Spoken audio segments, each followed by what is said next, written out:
Right then, let's go. Hello, everyone, and welcome back to the 2-on-1 Powerchair Football Podcast powered by MK Battery. MK Battery's support continues to make an enormous difference right across Powerchair Football, from grassroots development and equipment provision all the way through to elite competition. And for the 25-26 season, they're not just powering this podcast, they're powering every official WFA National League live stream, helping us share every goal, every save, every story with the wider Powerchair football community. We'd also like to say a huge thank you to Slater and Gordon, the official title sponsor of the 25-26 National League. Their support has really helped elevate both the Premiership and Championship, bringing greater professionalism, visibility to the competition. And a big shout out as well to Swizzles, whose partnership underpins our National League awards, celebrating the outstanding performances and contributions that make each game week so special. Now, on to today's episode, and it's a big one. We're recapping Gameweek 1 of the 25-26 Slater and Gordon Championship, which took place at the Lee Westwood Sports Centre last week across 2 days of action. 12 teams, 26 games, and 86 goals lit up the opening weekend, setting the tone for what already looks like one of the most competitive and entertaining championship seasons we've seen in years. And joining me to go through it all is Manchester United's PFC's Sam Taylor. Sam, great to have you with us. You were right in the thick of things the weekend just gone, competing, watching and analysing. So it's brilliant to get your perspective as we break down the key stories from every team. How are you? I am very well, thank you, Ryan. Hope you are. Hello, everyone. Thank you so much for having me on the podcast. I'm very excited. As you should be. It's great to have you, and really looking forward to unpacking what was an incredible weekend. Before we get into that, I just want to take a moment to say a huge thank you to everyone who makes the National Leagues what they are, from the officials and the volunteers to the streaming and the commentary teams. The amount of work that goes on behind the scenes to produce such a professional product, both on and off the court, really can't be overstated. On the point of commentary, we've started the season exactly as we mean to go on. Full coverage across the 26 matches. That's something I'm incredibly proud of. The standard as well continues to improve year on year, and it's such an important part of how we present the sport and engage new audiences. So as ever, if you're interested in getting involved with the commentary, get in touch with me directly, or look to locate the expression of interest form that was recently shared on the WFA social media. And we will absolutely factor you into upcoming plans, whether that's Premiership, Championship, or other competitions that we run and we deliver. I want to get to a point where I'm made completely redundant. I want a whole roster of brilliant players, coaches, and supporters stepping up to the mic so good that I can't even get a commentary slot myself. And lastly, before we really unpack this episode, I'm sure we'll discuss this where relevant, but I want to say a huge congratulations to the 9 players who marked their National League debuts in Game Week 1 of the season. So to go through them individually: Tanvir Hussain, Stephen Tyler, Noah Stevenson-Lee, Sam Swingler, Jack Johnson, Tommy Mickelson, Avery Basinball, Ollie Grafton, and Tom Burnett. 6 of those 9 marked their debuts with a goal as well. So an incredible level being produced by this new generation. So Sam, for this episode, as we typically do for National League recaps, we'll go through every team. In this one, we'll go from 12th for GWG Saracens all the way to 1st in Nottinghamshire, talking through each side's results, performances, standout players, key moments. We'll look at what went well, what might need improving, and which teams have already laid down a marker. And along the way, naturally, we'll touch on the Swizzles Awards, the standout stats, and a few tactical themes that might just shape the season ahead. So, Sounds great. so let's start with GBG Saracens in 12th. No points from their opening 4 games. And it was an incredibly tough introduction to life in the National League. Norwich, Nottinghamshire, Villa Rockets Lions, and Manchester United. 4 sides all capable of finishing in the top half, many of which you'd probably expect to be right in that promotion mix. It's easy to look at the scorelines and think it was a very difficult weekend. And yes, it was for them. But for me, the bigger picture is far more positive than it might seem. This is still one of the most talented young squads in the Championship.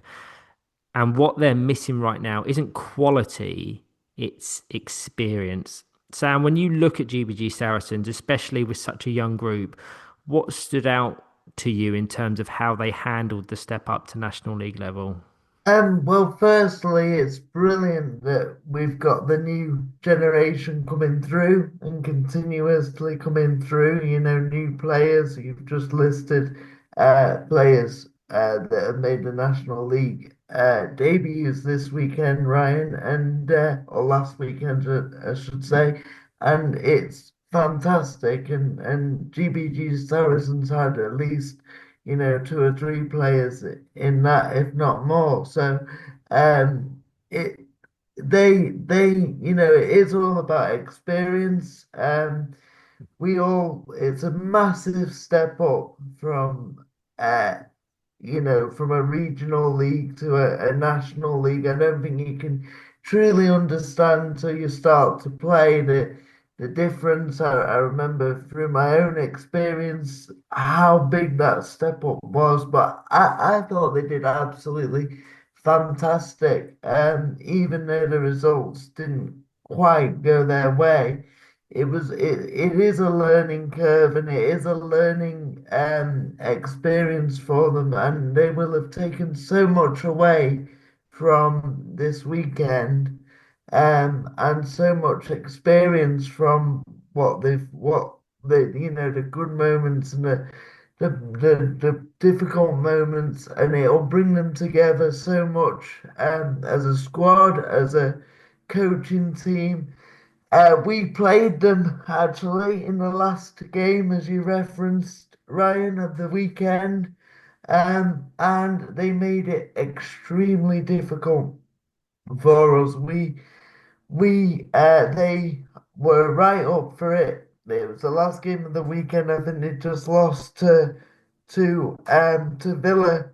Villa Rockets Lions in their previous game before playing us, and that finished, I think, 9-0. But they came into our game with real fire in their bellies, and were absolutely fantastic. We're moving the ball around really well. We really struggled to contain them. They just played with freedom, and I think for me, looking at GBG Saracens after having the weekend they'd had in terms of results, when you're a young team, it can either go 2 ways. Coming into that last game, they just lost 9-0 as a reference. I actually watched that game back to the Villa game, and thought it wasn't really a 9-0 scoreline. I thought they played a lot better than the results showed,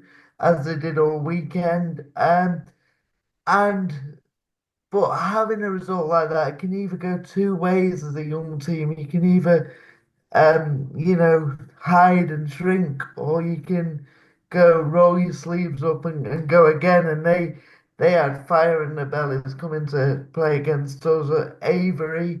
Um, it, uh, One of their players was absolutely outstanding, and they got the ball moving and made it really difficult. And for they had us worried. The celebrations when we scored were massive, and it just shows that anybody can take on anybody in this league, and they should keep their heads held high. I said that to them at the end of our match. You know, you've had your first weekend, keep your head up.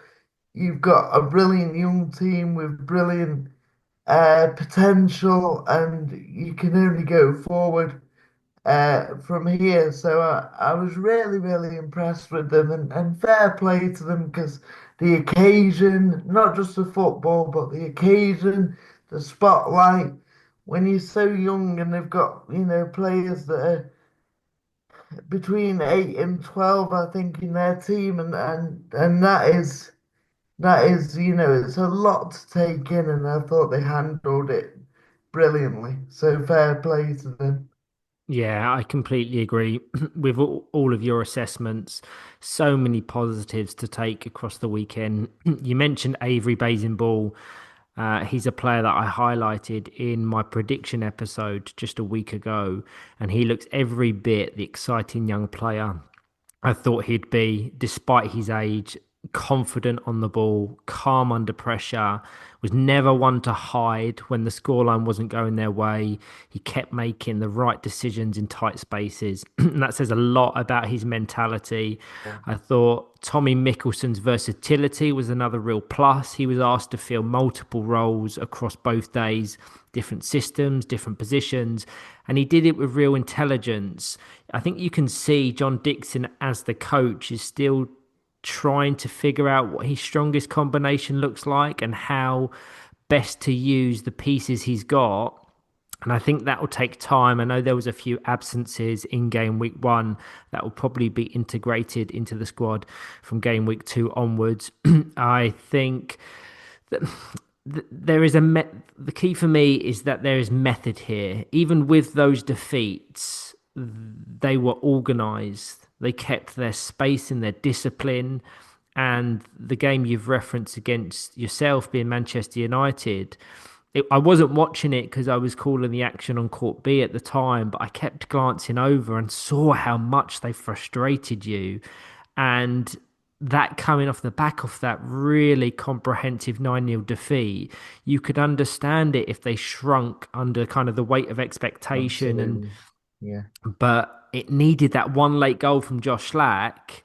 And for me, that's the kind of game that 6 months from now that will go their way. Once they've got that ground in, they've got that experience within the National League.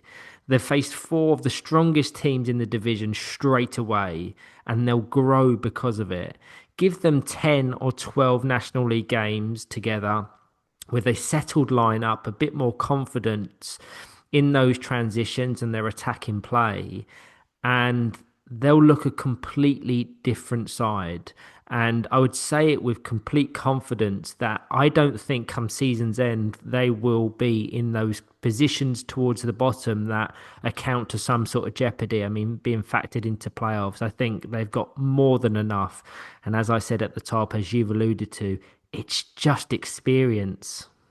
It is. It is experience, and they certainly have the potential to steer away from those bottom place positions. You know, currently bottom of the table, but they look like they could easily rise up the table as you referenced, Ryan. It's such a competitive league this year. I got the sense of that anybody can beat anybody or take points off anyone, and that's what we want to see, and they will add to that. They it's so important for the sport to keep moving forward because you know the cornerstones of the sport, players that have been playing for years and years and are not going to be around, not going to be playing forever.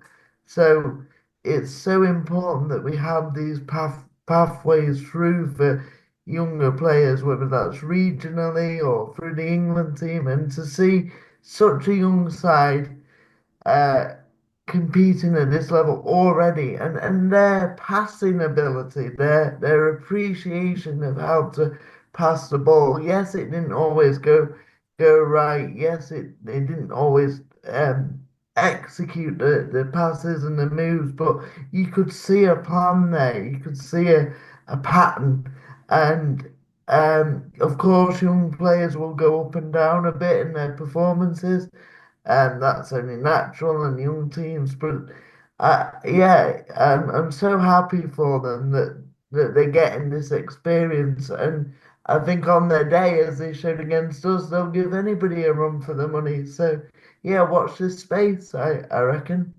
Yeah, when we're referencing game week two, a slight contrast to that of game week one, whereby they face, sorry, four of their five opponents are currently in the bottom half of the division. So when you're looking at an opportunity to get a real accumulation of points, I think game week two could serve as that perfect place to begin. They play Leeds Dynamos, Baggies, Altrincham, Manchester City, Hull, and East Yorkshire. So some really credible opportunities for them to not only get points but find a rhythm and start to impress, because the players they have are destined for the very top. Absolutely. And as you just said, um they couldn't have had a more tough introduction to the National League. The coaches must have looked when the fixtures came out and thought, flipping heck, we could have at least had a couple of so-called winnable games. But, everybody, they'll have learnt a lot, and everybody plays everyone twice.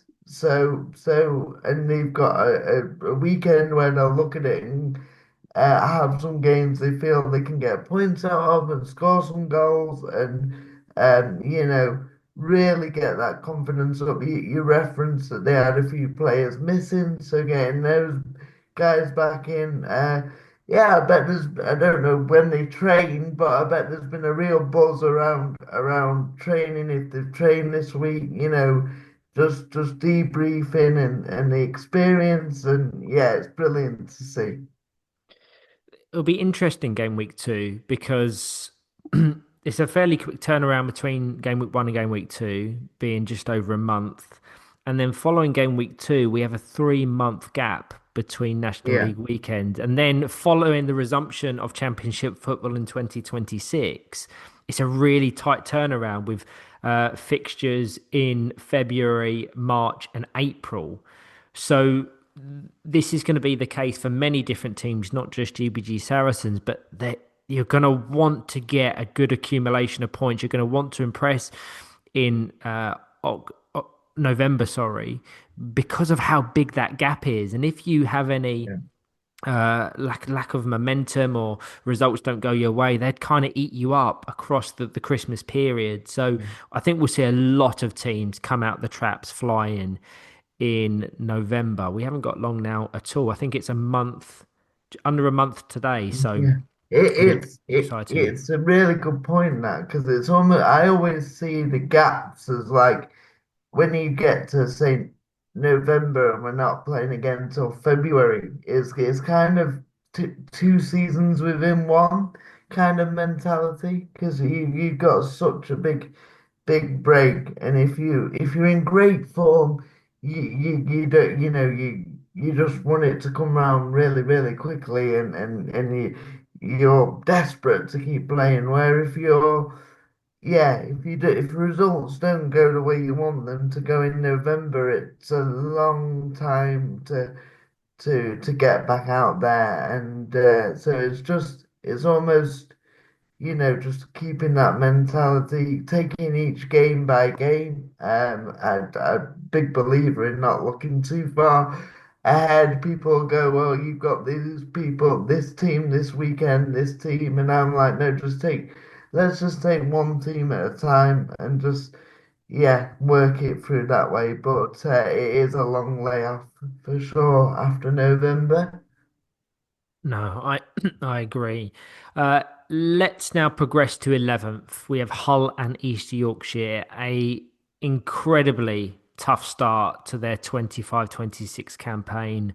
4 games played, 4 games lost, and I think they're the only team yet to find the net. The margins were always likely to be significant against some of the division's better sides, more established sides, the likes of the Nottinghamshire and the Manchester Uniteds.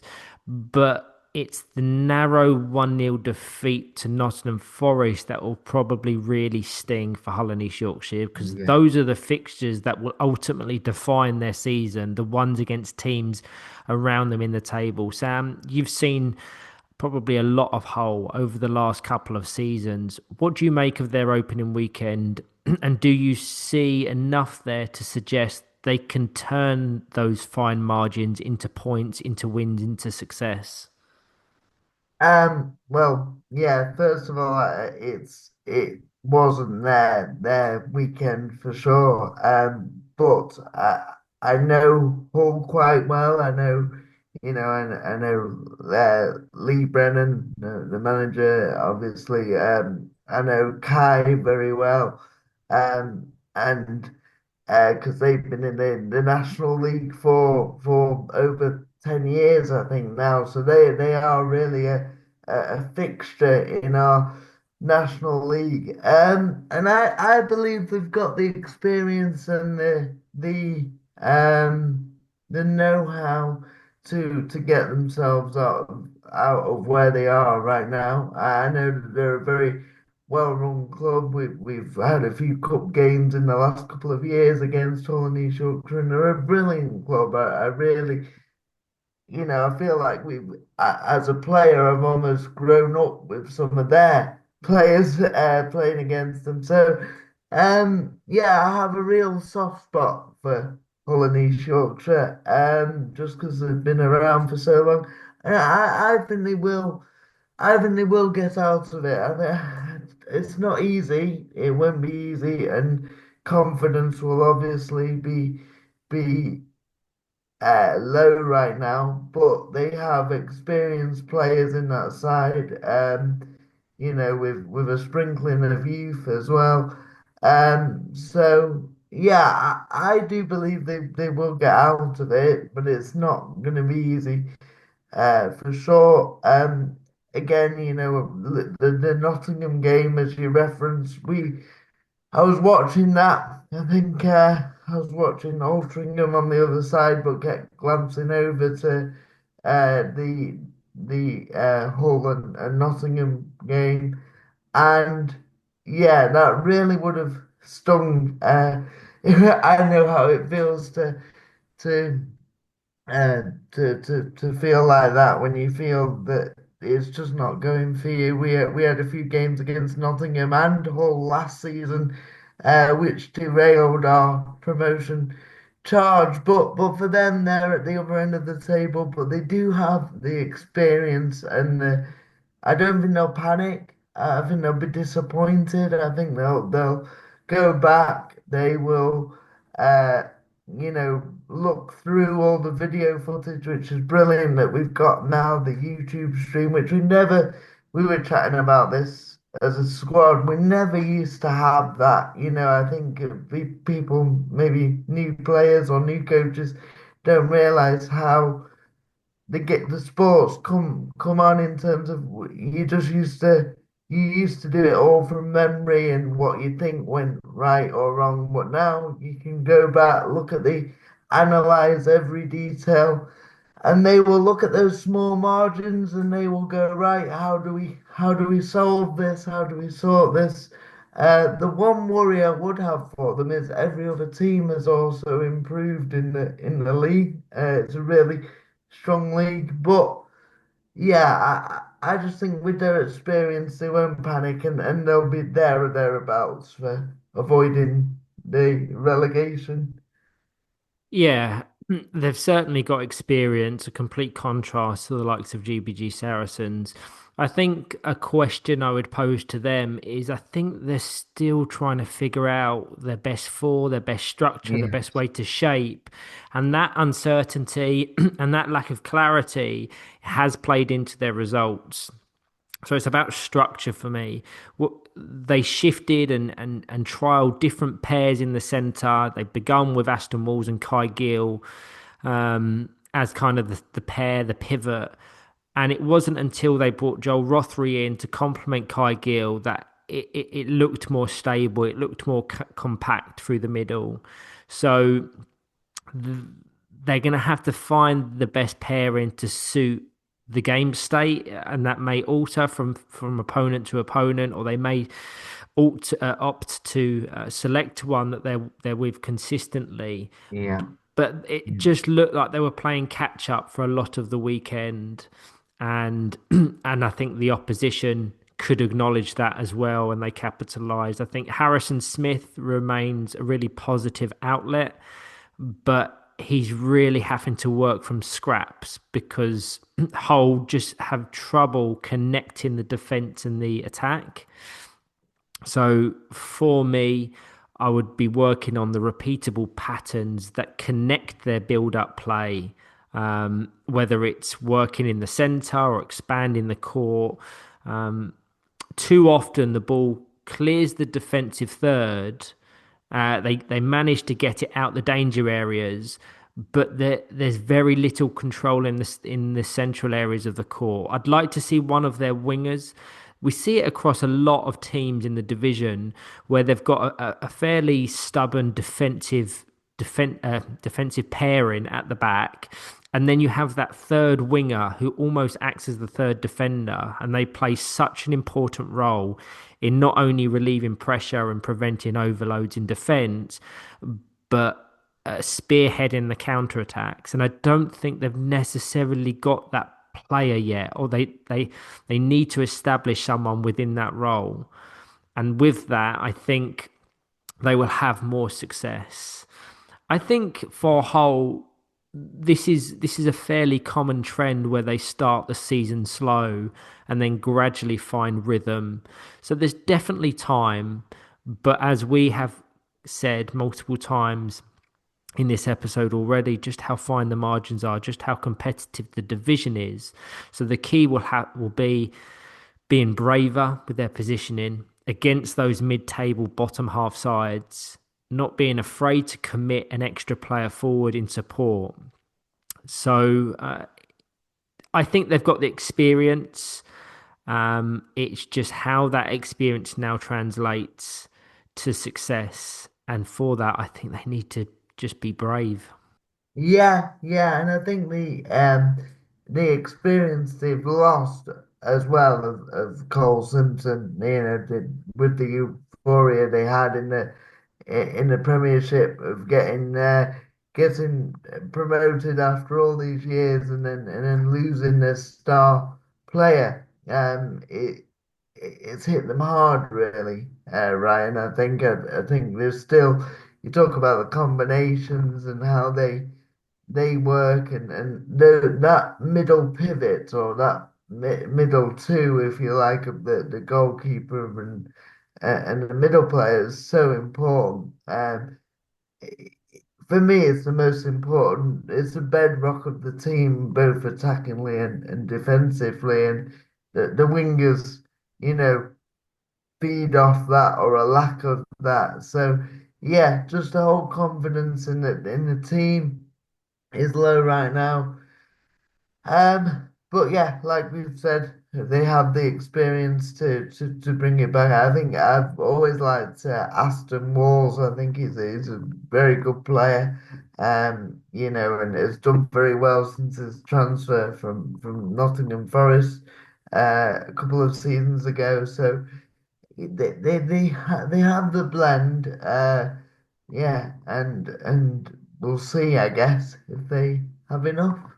Yeah, I don't think we can quite overstate how important Simpson was to their success, to their attacking proficiency, among many other things. But I know Hull have the quality to really trouble opposition. I mean, if you need any reference point to that success, go back and look at goal of the season from 24-25, where the combination plays between Luke Brennan and Kai Gill result in this beautiful goal that had me standing up and applauding on the commentary gantry. So they just need to pull on that experience, that quality, and as mentioned at the top, get points against the teams around them because looking for wins against the likes of Teesside Steels and Nottinghamshires is going to be a very tall ask, irrelevant of who you are. So no, Yeah. positives to take, but a lot of improvements to bed into their game in game week 2. Let's progress on to Manchester City now. They are 10th in the standings, because for me, the table is incredibly unfair and does not tell the story of Manchester City. 1 point from 4 games looks flat, looks underwhelming on paper. But when you actually watch them across the weekend, there is so much to applaud. There is so many positives. The level of organisation, the discipline, the structure, it was all there. They've clearly built on the foundations laid in the last 2 seasons. And the 3 matches they lost were all by a single goal. And a draw against Teesside, they would have absolutely snapped your hand off prior to the game kicking off. They could have gone on to take 3 points from that. And that shows a clear improvement from seasons gone by that they are looking for the win now. They're not just looking to be compact. They are really smart when it comes to triggers. And when I say triggers, I mean they know exactly when to throw caution to the wind and risk players going forward in the overloads.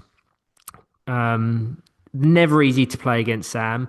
You shared the court with them in game week 1. What stood out most for you about their performances, their application, especially given how fine the margins were for them? Yeah. Well, the biggest compliment I can pay them, Ryan, is they are a nightmare to play against, an absolute nightmare. Because they set up um in a very different way to a lot of teams where they kind of the wingers don't trap back, but they play with two on the line.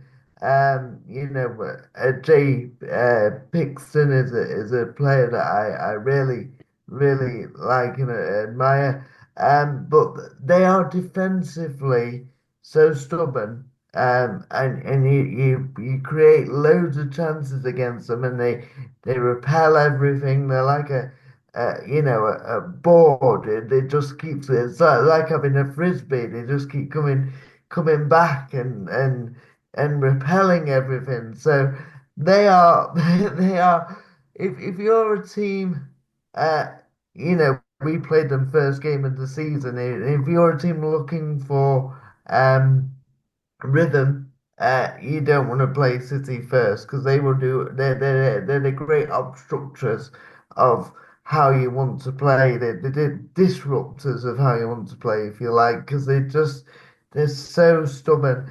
And I think they defend like we said defensively they're fantastic. They've always for me had a great defensive structure. We referenced with Holland how they were struggling to find their defensive structure, and yet the triggers that City have between defense and offense is outstanding and up there with from a defensive point of view with anybody in the league.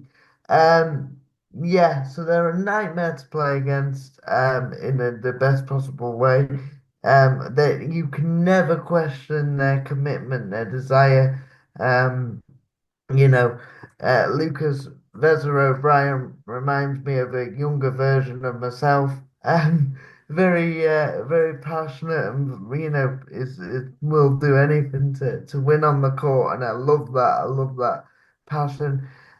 We had a training uh exercise. We had a training camp with them 2 weeks ago, so a week before the nationals, and they were we won quite comprehensively. They invited us up to their training ground in Oldham. Um, but we said come game day, they will be they will be the toughest nut to crack. And they were. So but for me, for City's development, they've done brilliant defensively in the last few years. That's what their side's been built on. For me, it's how they become more offensive. If they want to, really move up the league. I know you talk about it a lot, Ryan, and pick it out with myself sometimes, which is a very valid point. Is stay in reverse, wingers playing more in reverse, and City's wingers play quite a lot of their football, I think, facing forwards.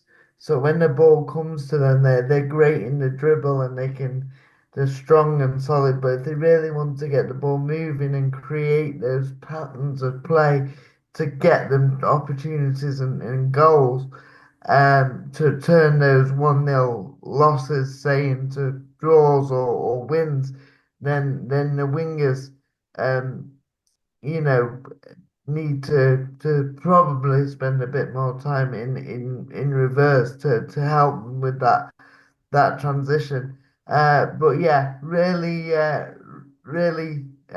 good to see their progression. I think Saracens can take a lot from City in terms of, City came into the league 2 years ago and look how they've progressed, especially from a defensive point of view. So it's just the offensive side with City which they sometimes struggle with. But yeah, they can spend a bit more time in reverse and really the wingers and really focus on those patterns of play going forward up the pitch. Then they'll have a good season, I think.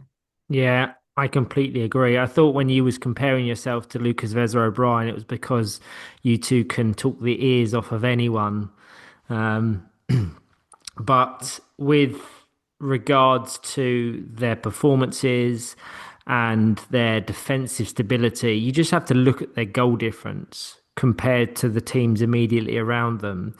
So whilst they sit in 10th, if you assess the two teams below them, GBG Saracens are on minus 17, Hull and East Yorkshire are on minus 14.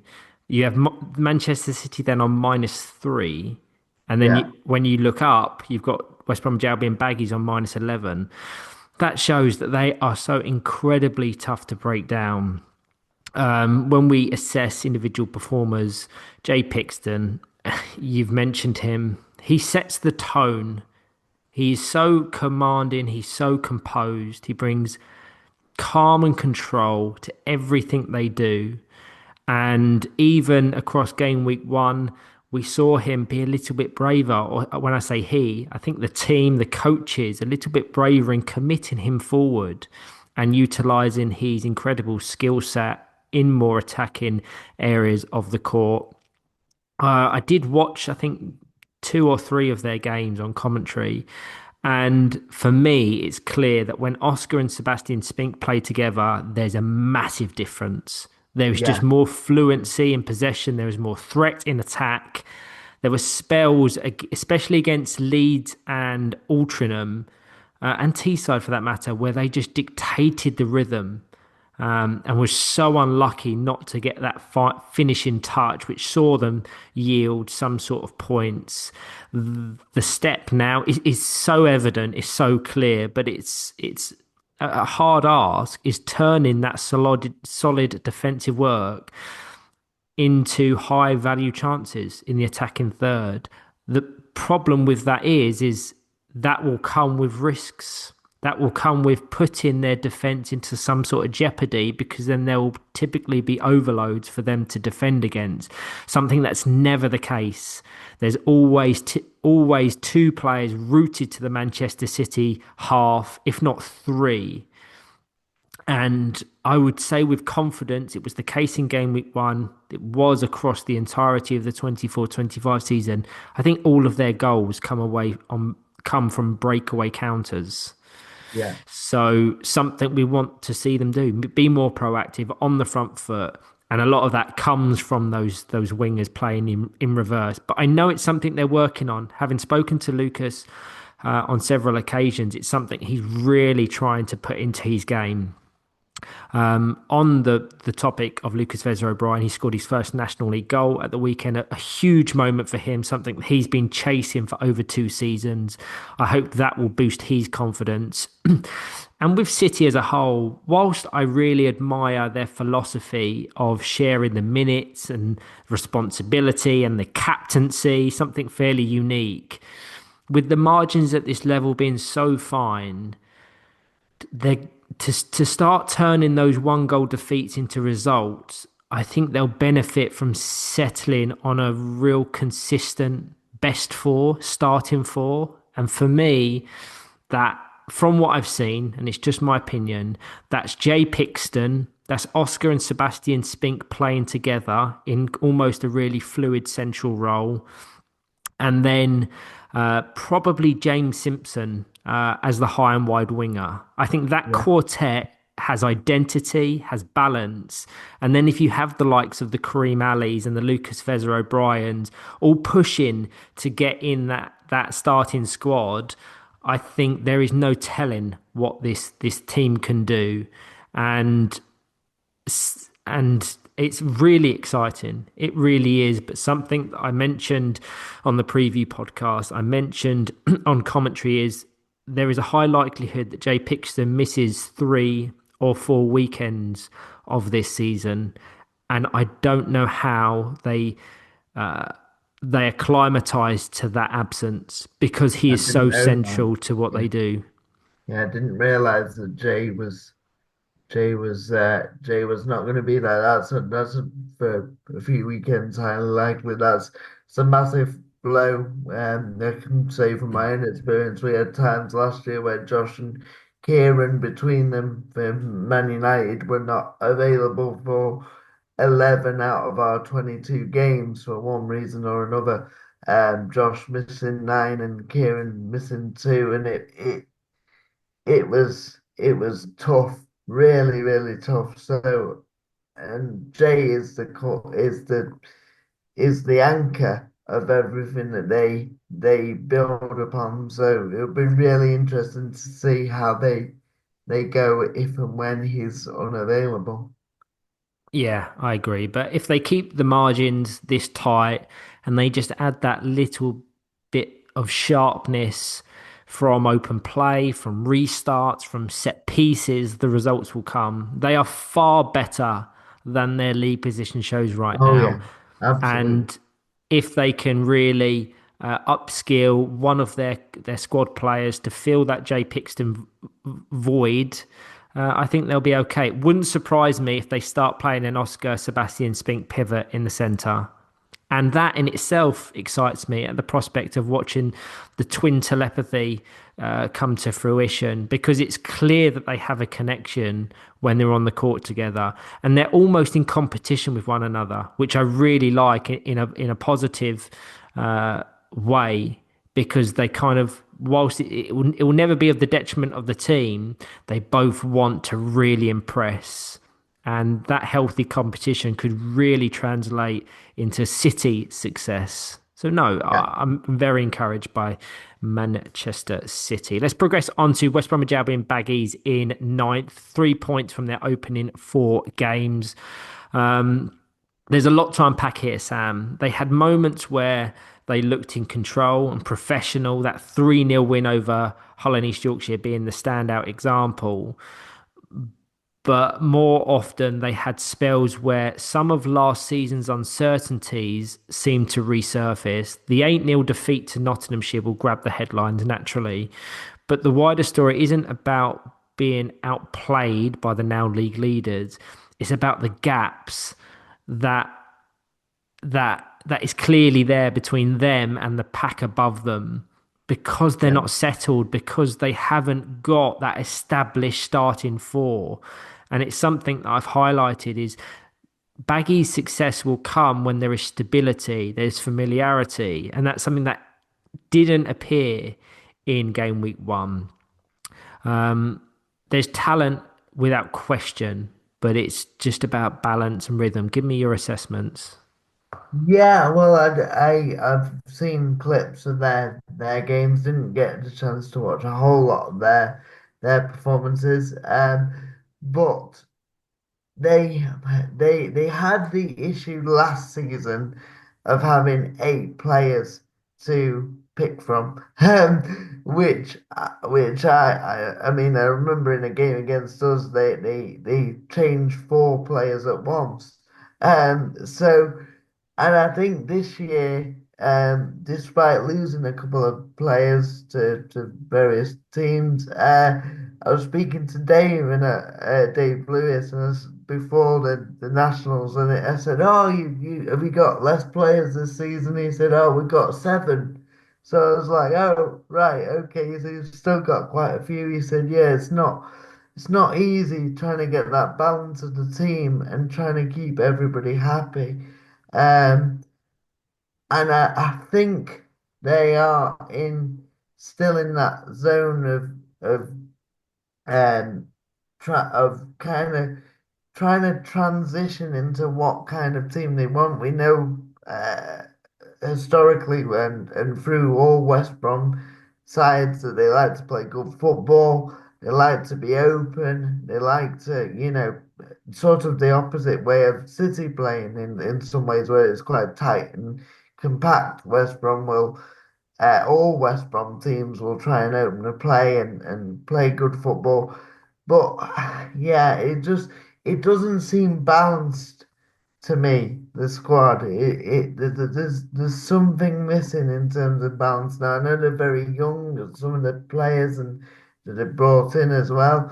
Um, so there's that element, but there doesn't seem maybe that cohesion there. I'm sure there's a willingness and a team spirit and but that takes time to build, and they've had a lot of uh things to unsettle them over the summer, personnel wise, and I just thought that showed in their performance. It was kind of all or nothing. They were kind of completely on it. Like you say, that 3-0 win against Hull and East Yorkshire, where I thought they were excellent, and the spells in other games where they seemed to play well, but it was the drop off, it was either too high or too low. They struggled to get that balance, and that's what I would assess from them. And it's up to the coaches to try and the players to try and find that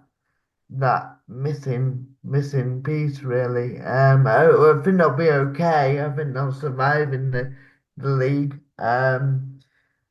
But yeah, they look vulnerable as well and look like they could concede a lot of goals. And they've obviously lost Laura Evans, who's transferred to Man United to us. And I was speaking to Dave, and he was saying the one player I didn't want to lose was Laura because she's brilliant player in goal and calm and composed. But yeah, and that's all happened. So I think with Baggies, yeah, it is a mixed bag. Pardon the pun, but it is, and that's the consistency is something they're gonna have to look at. So yeah, It's it's a term that we've used a few times on this episode, and it's something I regularly say, anchor. You just used it when you was explaining Jay Pixton, and I think what Baggies are missing right now is an anchor. The biggest gap right now in their squad is a Laura Evans shaped one. Without her calmness at the back, Everything else has to adjust. And we'll go on to her in more detail because I've got plenty to say about her in the context of Manchester United and her individually succeeding. But both Amy Sherman and Lewis Marshall had minutes in goal. And they had positive contributions, but neither were able to settle and be that commanding figure at the back that we know Laura to be. And until Baggies establish that clear number one, I think they'll have a lot of issues because a team's success is built from its foundation. A team's foundation is that goalkeeper, is that most defensive player that can see everything at all times. And that consistency will breed more trust and defensive fluency. The same dilemma of uncertainty of player pick applies to the centre because I know Dave Lewis was experimented at times with Jack Westmoreland in the centre, at times Noah Stevenson-Lee. And it's without question that both have quality to play in that role, but the balance of the team for me changes completely depending on which one sits there. Stevenson-Lee in particular is such a valuable piece. It was great to see him mark his debut. You can almost use him anywhere and he'll adapt, but they might get more out of him if he's given a single role and allowed to grow into it. Whether that's the centre, whether that's out wide, that's for the coaches to pick. So there's plenty of positives with regards to his versatility and attitude. Jack Westmoreland proved last season that he can make that position his own, but he had a lot of strength and comfort knowing Laura Evans was behind him. And until he develops that trust again with the first pivot, I think that will play into their results, into their performances. Sam Swingler looks a really smart addition, technically tidy, sees things early, got a goal, which was fantastic to see. And with every game, he's looking more comfortable at the level. One thing I commented on during one of their games is how expressive Sam Swingler is. It's fairly unique, but every challenge, every decision, you could see what he was feeling straight away. And it's not necessarily a bad thing. But in the National League, opponents pick up on those reactions. He was almost apologising sometimes when there was 50-50 altercations. And if he was to just develop that poker face, stay unreadable, he'll add another layer to his game very quickly. There was on 2 or 3 occasions, he apologised for 50-50 comings together when I deemed him the victim.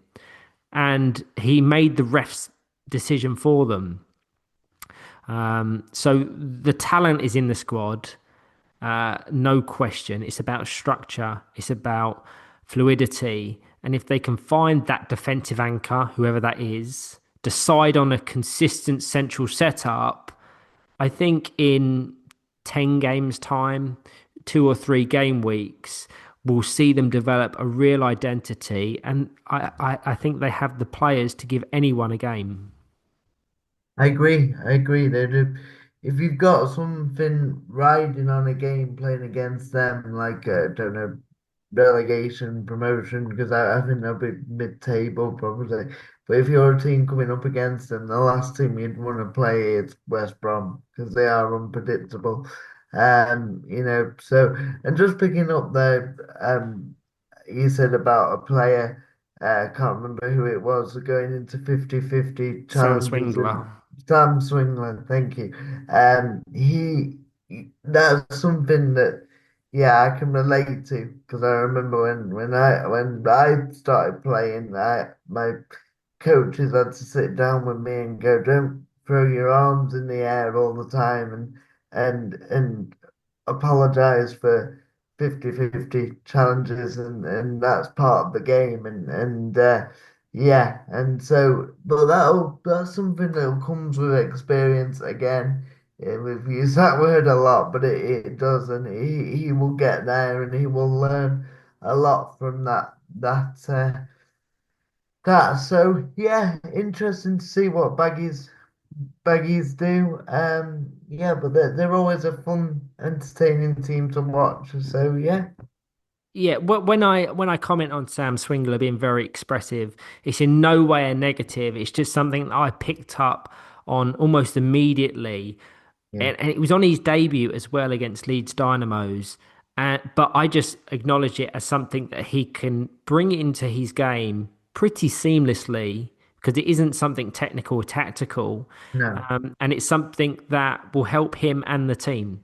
He yielded free kicks and opportunities when he didn't need to, or helped the referees with their decision making when it was far from certain as to what the actual decision should have been.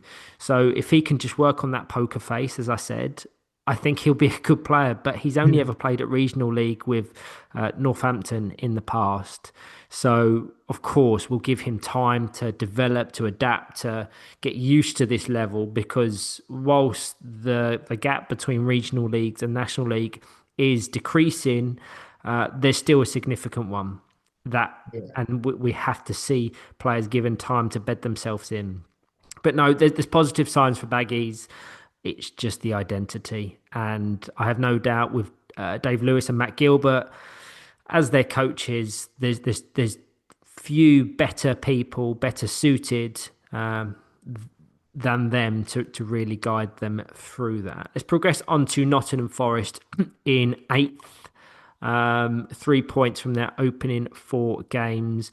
And I'll be honest, I've got a real soft spot for this group. It's such a good bunch of players. I think they're well coached. I think they're grounded and genuinely hungry to get better. Considering all the challenges they've had over the last few years, constant squad changes, limited numbers, they've had their fair share of bad luck. This, for me, was a quietly encouraging weekend for them. The standout result, of course, was that 1-0 win over Hull and East Yorkshire. It might only be Gameweek 1, but that's already what you'd call a six-pointer. And they managed it with maturity and composure. Sam, when you look at Forest and their performances across the weekend, do you see signs that they've turned a bit of a corner from last season, especially in terms of structure and belief? yeah, massive, like massively. Their belief, their togetherness, their patterns of play. I think their passing's better. I think they look more assured on the ball. Ben Rodgers is a player that I've always last season thought he was very, very good. But they just look completely more assured of themselves and what they want to do. And you know, it's good to see they progress. If they're I know it's only Gameweek 1, but they're eighth in the table, and for a lot of the last couple of years they've been down in those playoff relegation spots. So, and that's what you want as a coach, is progression. And can you see where we're trying to get to? And is there a progression year on year? And I think this year, um, yeah, they have really come on a lot. I'm sure there's still some stuff they want to improve on, but I've been really impressed with them, and I know uh, from Anthony and a few of the other lads that we chatted to over the summer that they were really um, they were really optimistic about this season, about being mid-table and even pushing uh, higher ends of the table. So I can see that progression, and it's great. It's great when you've got Nottingham have two teams, if you like, from the same club. We'll come on to Nottinghamshire later on, but it's so important that when you have the two sides that you can maintain that and keep two teams in the division, because it's important for bringing young players through to get the opportunity of playing.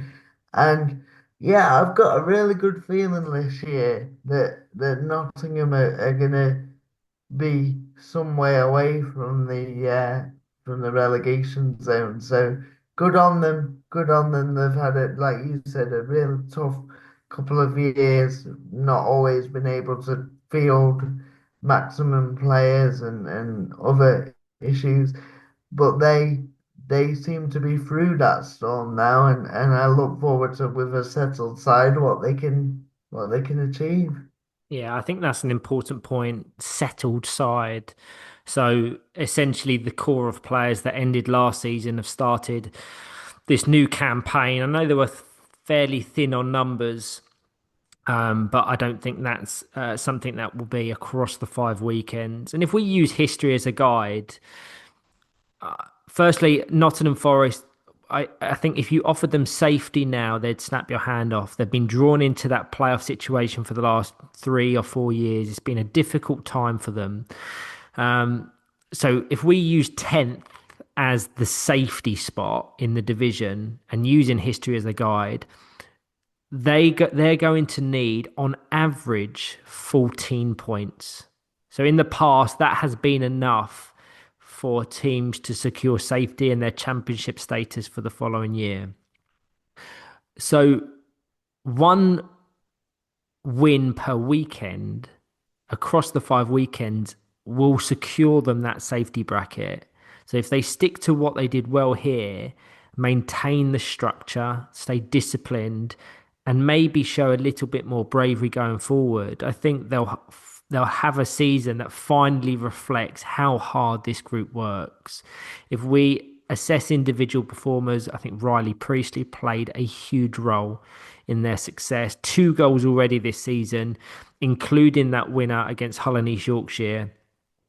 So it's really important that he's scoring consistently.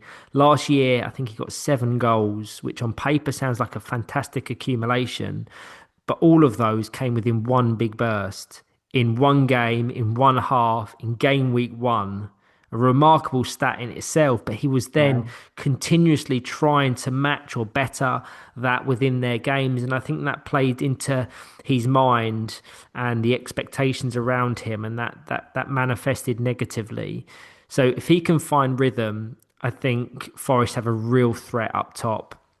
They gave Teesside Steel a real scare, took the lead, asked some really awkward questions before the title favourites adjusted and found a way through. I think it says a lot about where they are mentally. There's more resilience, more belief, and that they can compete with sides higher in the table. Finley Cooper is another who deserves a mention. His work rate, his discipline and positional awareness really helped them build patterns going forward. And something that we've referenced, something that I've spoken to Finley about, is playing in reverse. Because of his condition, he has very limited visibility. So I've basically challenged him to say, if you're playing in reverse, you should be able to see everything. You'll be able to build such a clear picture as to where the patterns are, where the potential balls are going to be placed. And then you can be so much more deliberate with your decision making. And whilst it didn't necessarily click, there was chances that he could have scored across Gameweek One. It's only a matter of sharpness, because the intent is most definitely there. So impressed with what I saw from Finley, and you've mentioned him, Ben Rogers. He's the composer in the centre. Everything good that Forest do seems to flow through him. The rhythm, the timing, the transitions, all of it starts from his influence. But if I'm looking for some constructive feedback and something to challenge him on, it's after one of the matches. I did actually discuss this with him. So many young players in the division feel that they have to hit the ball at full power every time, when in reality there's an art in controlling the pace and the precision. If Ben can start to really focus on the weight of distribution, at times take 25-30% off some of the diagonal switches to the likes of Finley Cooper and Riley Priestley, they will be able to feed off that service so much better. It's a small detail and something that he can most definitely work on. But if he does, I assure you and I assure Nottingham Forest that they will yield so much more success in those attacking areas because currently he can hit a ball cleaner than anyone in that team, but the players around him aren't quite set, aren't given the time to set. If you can refine that, we've got a really exciting team that will build into something very special. Absolutely, and I think maybe for Ben, you know, and it's something I looked at as well, and way to pass. I think we all, we try and hit the ball cleanly every time and as hard as we can sometimes. But if you look at the top players, if you look at England when they played in the Euros, it was John Balding or Chris Gordon were giving the wingers balls that they could control and could not bat, and it struck me and the same with the wingers, like John Balding was only a few paces from Dan McLennan or Ed Common, and so they weren't blasting the ball back at him a lot of the time. They were just uh, cushioning it back to him in the right spot, so then he could go. John Bolden or Chris Gordon could keep the move going, and it is about, and it's something in my game that I'm trying to do better is pass appreciation. Appreciate, if I play this ball at this speed, can the guy receiving it or the player receiving it do something with it? And if the answer is no, then you might get your direction right. But if the power's too great, then there's no point to it. So it's learning to definitely improve your pass appreciation for at this level, I think. And to do that is by going and watching the top players in this sport and seeing how they are always in control of their chair and the ball. Of course, occasionally they get things wrong and things don't go right, but 90% of the time that ball's coming back at the right pace. I played with Momo Guilherme last summer in Bruges, and he was giving me when he passed the ball, he was giving me a ball that I could do something with, and really be able to keep the move going. And I came back to training and I said, guys, we're hitting the ball. We're either hitting it not hard enough or too hard that the player can't do anything with it. And it really opened my eyes up to how precision can be used. So yeah, that's something Ben might want to look at and go and watch those clips and improve his own game off the back of it. Yeah, I think it's something that he can easily look to work on, and he will become a much better player as a result of it because he is the composer. I think two players you've referenced are the perfect examples in John Bolden and Momo Galame. The difference with those two is if it's a 180 pass or they're using a rotation to generate that space and that power, they will feint to engage it with full power and then at the last second take the pace off their chair, and it is a cushioned bit of distribution. So adding a little bit of deception in there as well to keep your opponents guessing as to what you want to and how you want to engage. But there was chances. He knows, I've spoken to him about it, where Finley Cooper was probably 4 meters away from him, and he is absolutely whacking it diagonally with so much accuracy out to Cooper. But even the best players in the world don't have the space and time 4 meters away to react, control, or capitalize on the accuracy of the initial distribution. So weight of pass, so important, not just for Ben, but for anyone listening that wants to yield more success from their attacks. So no, promising signs from Nottingham Forest, a shout out to Toby Maurice. It was great to see him back establishing himself in goal. I think once he gets up to the pace of National League again, there's no reason why he can't emulate the likes of Jay Pixton and others to be that anchor of the team. And also the first time I've watched Sam Rogers, Ben Rogers' brother. So again, promising signs. If you add Gary Meakin and others into the squad across game weeks 2 and beyond, we will see if they've got enough to clear themselves from the jeopardy spot. Really exciting. So next in the standings we have Altrincham, and I think this was probably as expected for me. They've carried over everything that made them so effective under the banner of Sale United. The same commitment, organisation, and togetherness, but now maybe with a little bit more bravery in how fluid they are across the court. Sam, what did you make of Altrincham start? Because from the outside, it feels like they've kept the same DNA, but added a touch more attacking confidence. Yeah, a great start for Altrincham. I still want to go Sale, but it is Altrincham now. Altrincham are our sister club, so sister team, so we are all one club.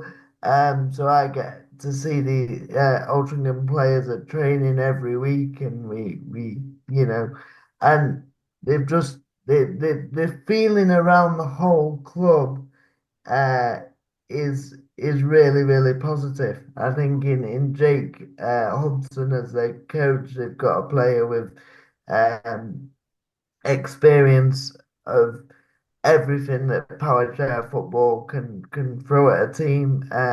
He's also got that calm nature, which for a lot of the younger players is good, and they've said how much they enjoy it.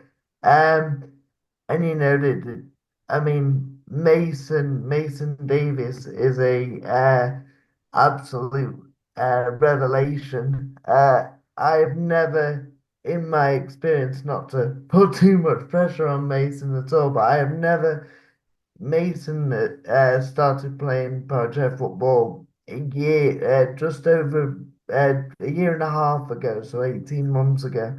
And I, in my own experience, have never seen a player who's so natural and got so much ability so quickly and understands the game. I remember his first training session. We have a team called the Bees, which is the third team, if you like, and he came down to training. And as an experienced player, you don't want to um whether it's you just want them to learn how to get used to the chair, or you don't want to hit the ball too hard at them, just so that they can, because you don't want them to not enjoy it. And I went in for a challenge with Mason, and this is his first ever time, and he pushed me into the wall. And I was thinking, there's something different about this lad. I was like, that's not normal. But he has just grown from strength to strength. Yeah, I've never seen a player gr grasp Powerchair football so quickly. Yeah, he's a revelation and a one-off. Um, and he's got a huge ceiling. Again, I don't want to put too much pressure on him. He's still very young. Um, but Mason. I'm sure Mason was disappointed not to be in our Manchester United squad this season, but we all felt at the club that by playing for Altrincham for another year and playing in that middle position, that second pivot, which is you know uh been vacated by David D, another brilliant young player, um, that he would be able to get the experience of playing every minute, being able to see what it's like in playing in the middle, losing some games, winning some games, which is important for any young player to learn and understand. And you can see that development with Jake Hudson in goal. Although even Jake Hudson played on the wing a few times during the weekend. So that versatility, with Jack Hassan dropping back and that versatility in the team to play in different positions. Jack Johnson has been a really good addition, a really nice lad, and has settled into the club seamlessly. Um, Dan Holt is getting better and better each year. His progression over the last 3 or 4 years has been immense. Yeah, and Joey Levine, adds versatility as well. So they've got a great group there, a mixture of youth and experience. Um, and speaking to Jake last night because we had training, he was really, really happy with where the team's at, and I think they're gonna have a really exciting season ahead of them, and I can't wait to watch them on the journey. So yeah. I'll never tire from being an Altrincham or formerly Sale fanboy. I think um, it's no secret that I have a huge soft spot for them. I love talking about them because they epitomise everything that I love about Powerchair football: togetherness, unity, development, and what they've shown over the last couple of years has just been so encouraging for me. And I love using them as the blueprint, the example, the case study for young aspiring teams to emulate. Let me unpack some of what you said. So, firstly, Jake Hudson. For me, he's the heartbeat of the team. I absolutely love him as a player, as a person. His leadership and ability to read momentum shifts and the clarity that he gives them in the press is incredible. He's also got a very rare quality, and he's in a rare position being player coach, completely selfless in rotation. He's happy to shuffle positions depending on what the game needs. And I think the flexibility and the versatility, as you put it, Sam, ran right through the squad this weekend, and it really suits them. Of course, there's Mason Davies. I don't think we can overstate how impressive he's been. 13 years of age, wearing the goalkeeper shirt, but often playing centrally and showing the level of composure and awareness at that age is remarkable. It's not just the technical ability that sets him aside, it's his intelligence, the way he communicates, the speed of his decision making, finding solutions before anyone else does. He's already a leader in the making, and the perfect thing that I can reference for that is I was watching their game against Manchester City, and anyone that knows the Lee Westwood Sports Centre will know where the commentary gantry is positioned with reference to the court. We're right in the bottom corner. So when corners are taken by an attacking team, we are probably 2 meters away from the taker. And Jack Johnson came over to take it, who was experiencing his first ever National League weekend. And Mason Davies came over just to communicate, to talk, to guide him through it. And this is someone who's older than him, that's probably played football just as long as him, but he's already exhibiting the sort of leadership qualities that will set him apart in the future. So I don't think I want to shout from the rooftops about him, but as I prefaced in our prediction episode, when I put the spotlight on him, and now I will always say it with caution, because he needs to maintain that dedication, that motivation, that hunger to be the best, because he has all the tools to go to the very top. Jack Johnson deserves a huge amount of credit. Looked completely at home and at the speed of the National League, and that's not easy.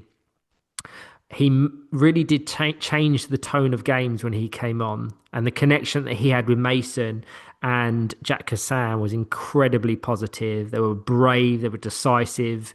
On the topic of Jack Hassan, he never typically grabs the headlines, but for me, he's probably the most important player in that squad.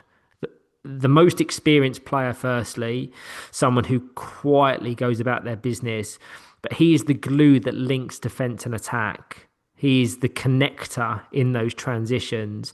And if Altrincham are going to take that next step this season, becoming a more proactive and assertive side, he will be absolutely central to it, I have no doubt, because his reading of the game, his calmness under pressure, and his balance in both of those phases gives them a stability that younger players can build off.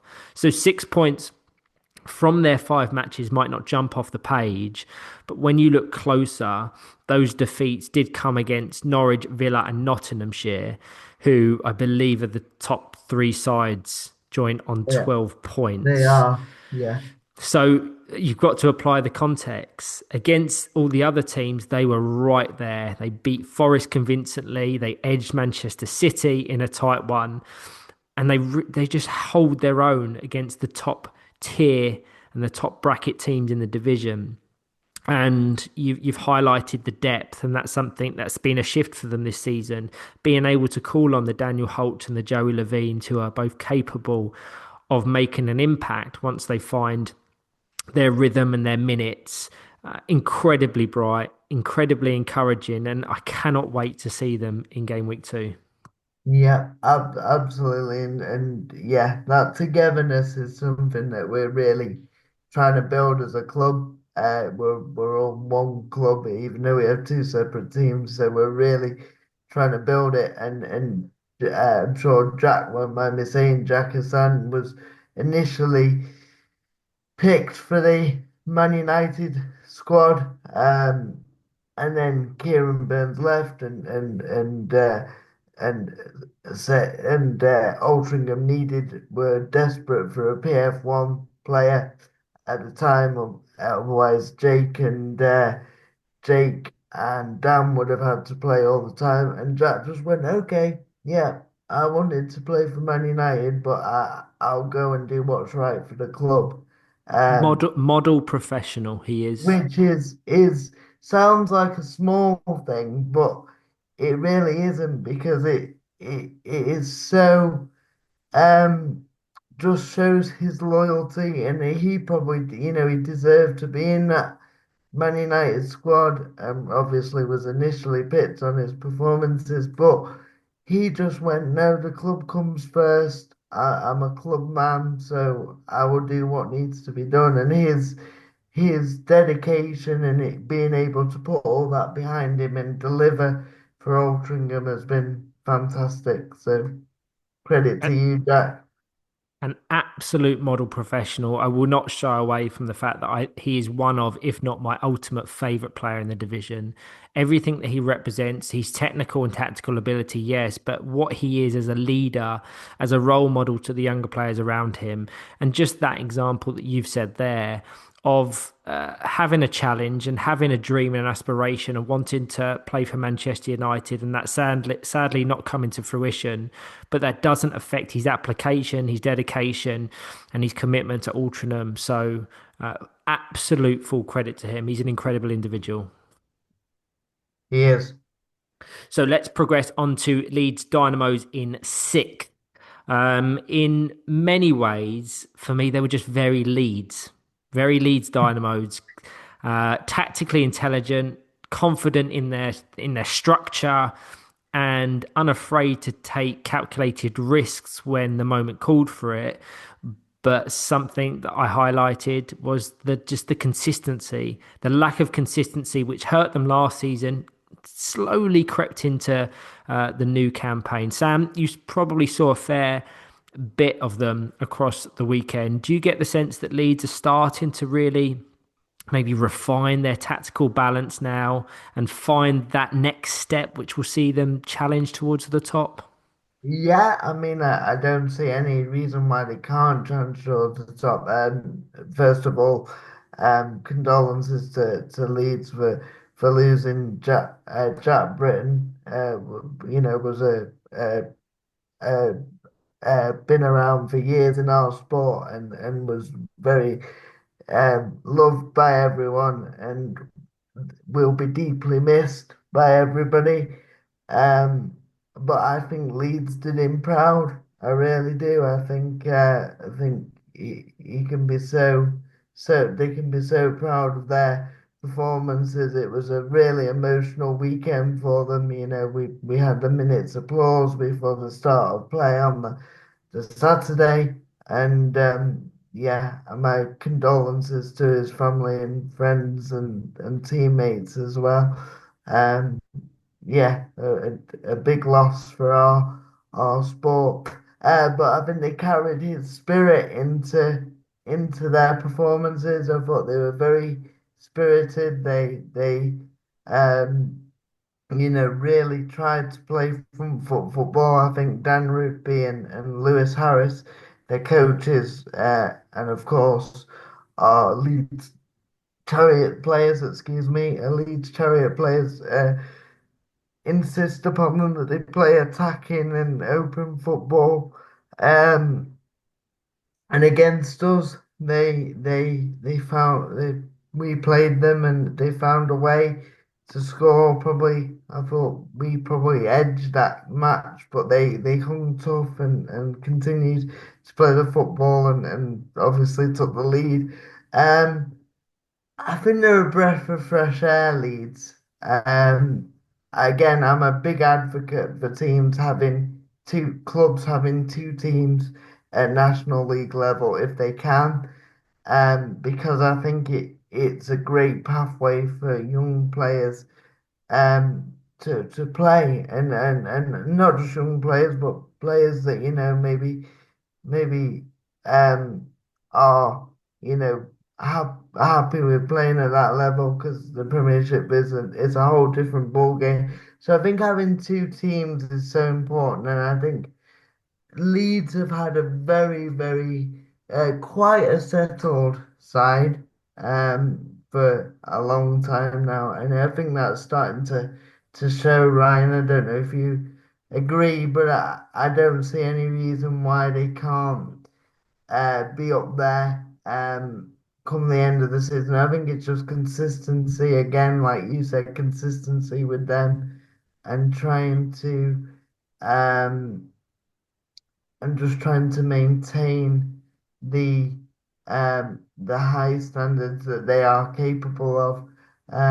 Yeah, so I think Leeds are on an upwards trajectory, and they'll be in the mix. Have they got enough to get into that top three? Uh, top two being automatic and third playoff. I think they might just miss out on that, but I do think they're going to have a very strong season. Yeah, it does come down to consistency with squad selection, availability, tactical approach. But if they can get that, there's no reason why they can't be in the conversation towards automatic promotion or a playoff push. I think the match against West Bromwich Albion, Baggies summed them up perfectly. Baggies took the lead early, and from that, Leeds just flipped a switch, and it became the Liam Chadwick show. He absolutely ran the centre of the court, broke everything up through the middle, and dictated the tempo. You could see how much his presence frees up the wingers. In that case, Harrison Taylor, most notably. And I think Taylor's that kind of wide player who will get better with every game. Sharp, proactive, willing to stretch teams. And with Liam Chadwick's distribution and being able to rely on that distribution in a split second, the games can change so quickly. So I think Harrison Taylor is one of the smartest signings of the off-season. You spoke about their attacking approach and their intent. There's almost a four-out system, or as they put it, I hope I'm not giving away any secrets, the 3.75 out. So not quite four out. Three and three quarters. Three and three quarters, exactly. That has a nicer ring to it, which is probably their biggest tactical shift and talking point. Because with Lewis Harris and Dan Rigby guiding things from the sidelines, I think they're using it properly. I never like to necessarily say four out because without context, it makes it sound like we want teams to just attack, commit all four players forward at every second of every game, and that is most certainly not the reality of it. The beauty of the four-out system is is having the option of a fourth attacker, a fourth player supporting attacks, but knowing when to use them. It's not just a gimmick, it's or a risk for the sake of it, but calculated switch up when the game invites it. And I think they are going to get really proficient at it. Jack Humphreys will play that role as the most defensive of the four players. So timing his involvement will be absolutely central to that. And he knows when to step in to create the overloads, but also more importantly, when to stay back and protect control. So really encouraging signs. I think they got 7 points from 12, which probably feels about right when you line up their performances. They'll be frustrated against that with that late equaliser against yourselves, Manchester United. And against City, they almost made life harder than they needed to be after going 2-0 up. But it's all fixable, it's all coachable. And I feel like there's plenty more to come. You can tell that the ceiling is high with Leeds Dynamos. Absolutely. It's just a team learning how to control the matches and take more risks when it suits them. Yeah, game management, I think, with Leeds, yeah, learning when you need to be on it and push forward. But like you said, 2-0 up against City, and then could have very easily, you know, been pegged back. So it it is just about that game management, and it's something we all strive for, and they'll get there though with the experience of the the Chariots duo coaching them, and then they will. I'm pretty sure that they will get them there for sure. Yeah, the same bit of feedback I gave to Ben Rogers earlier in the episode about weight of pass and the weight of distribution. I would apply that to Liam Chadwick as well because he loves to whack a ball at a million miles an hour every time, and that at times put Dynamos under unnecessary pressure in terms of an attack, a defensive uh, action. So just being very deliberate about decision making will be a bit of advice, but no, promising signs nonetheless. Let's progress on to Teesside Steel in fifth. 4 games played, 3 games won, 1 game drawn, so unbeaten. And I think the best way to frame their weekend, Sam, is to say it was solid rather than spectacular. Results wise, points wise, it's everything we've come to expect from them, being consistent, controlled, and efficient. But performances wise, it probably didn't quite hit the heights they've set themselves over the past year. Do you get the feeling that Teesside are almost victims of their own standards at this point? Because even when they're picking up results, people still seem to expect more.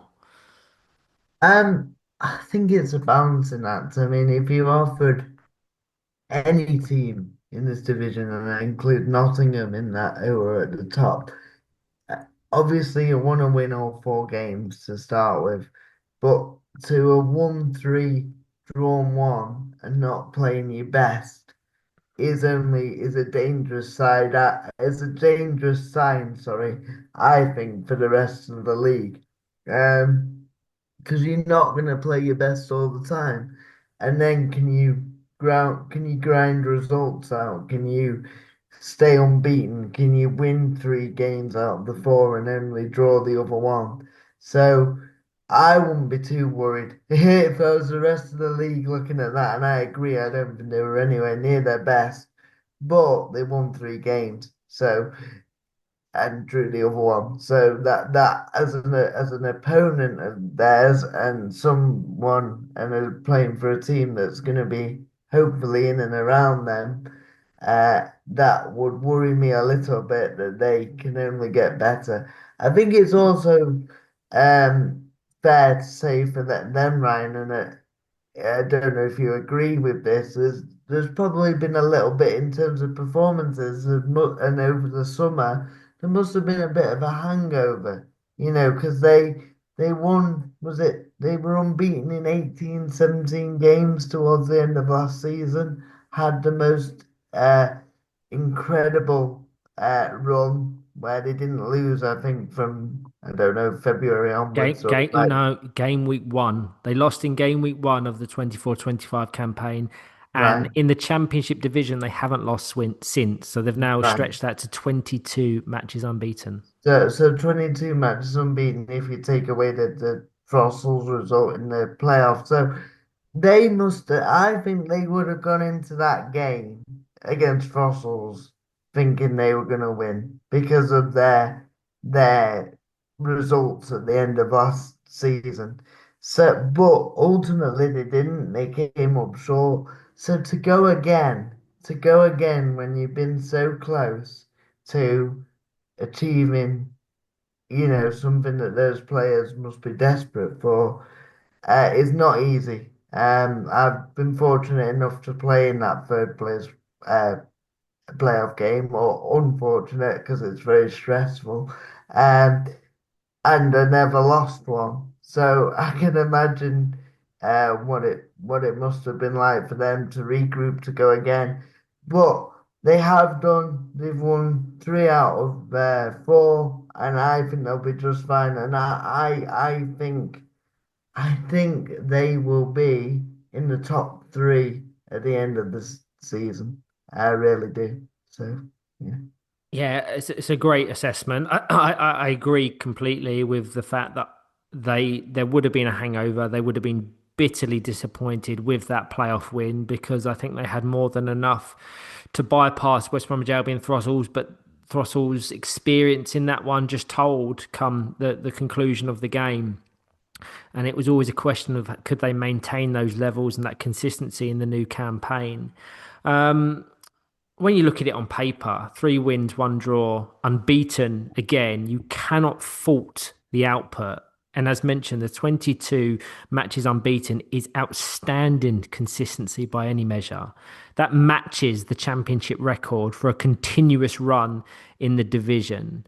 But as I said at the top, because of what they achieved last season, there's almost a sense that if they're not blowing teams away, something's missing. But that's never necessarily been their game. So it's slightly unfair to criticise them. Uh, Forest caught them cold early on and forced a change with Isaac Murray being pushed higher to add some spark. City made them work for everything in a 1-1 draw. And that's credit to a City's defensive organisation there completely because it's one of the most disciplined setups in the whole division. Against Leeds, they did what top sides do, managed the middle of the court, stayed patient, and when the one clear moment came, Oscar Mulgrew and Jamil Khan combined beautifully to put Thomas Met away. The Norwich game to finish their weekend felt more like the Teesside we know. But I think they're still missing that wide balance that Owen Swift brings. And I did caveat my prediction that they would win the championship title with his availability because his width, directness, and unpredictability is a real asset to them. Without him, they can become a little bit more predictable in their routes to goal. That may be unfair, but it's just my assessment having watched them. Yeah. But that said, this is the mark of a contender. Collecting points without being anywhere near top gear. And if they find that next level, as you're saying, there's no telling what they can do. And I think an automatic promotion spot will be at the very bottom of their wish list because I think they have much higher hopes in this division. Yeah, I think just in Oscar Mulgrew, what a player he is. Yeah, brilliant player. One of my favourites in the division.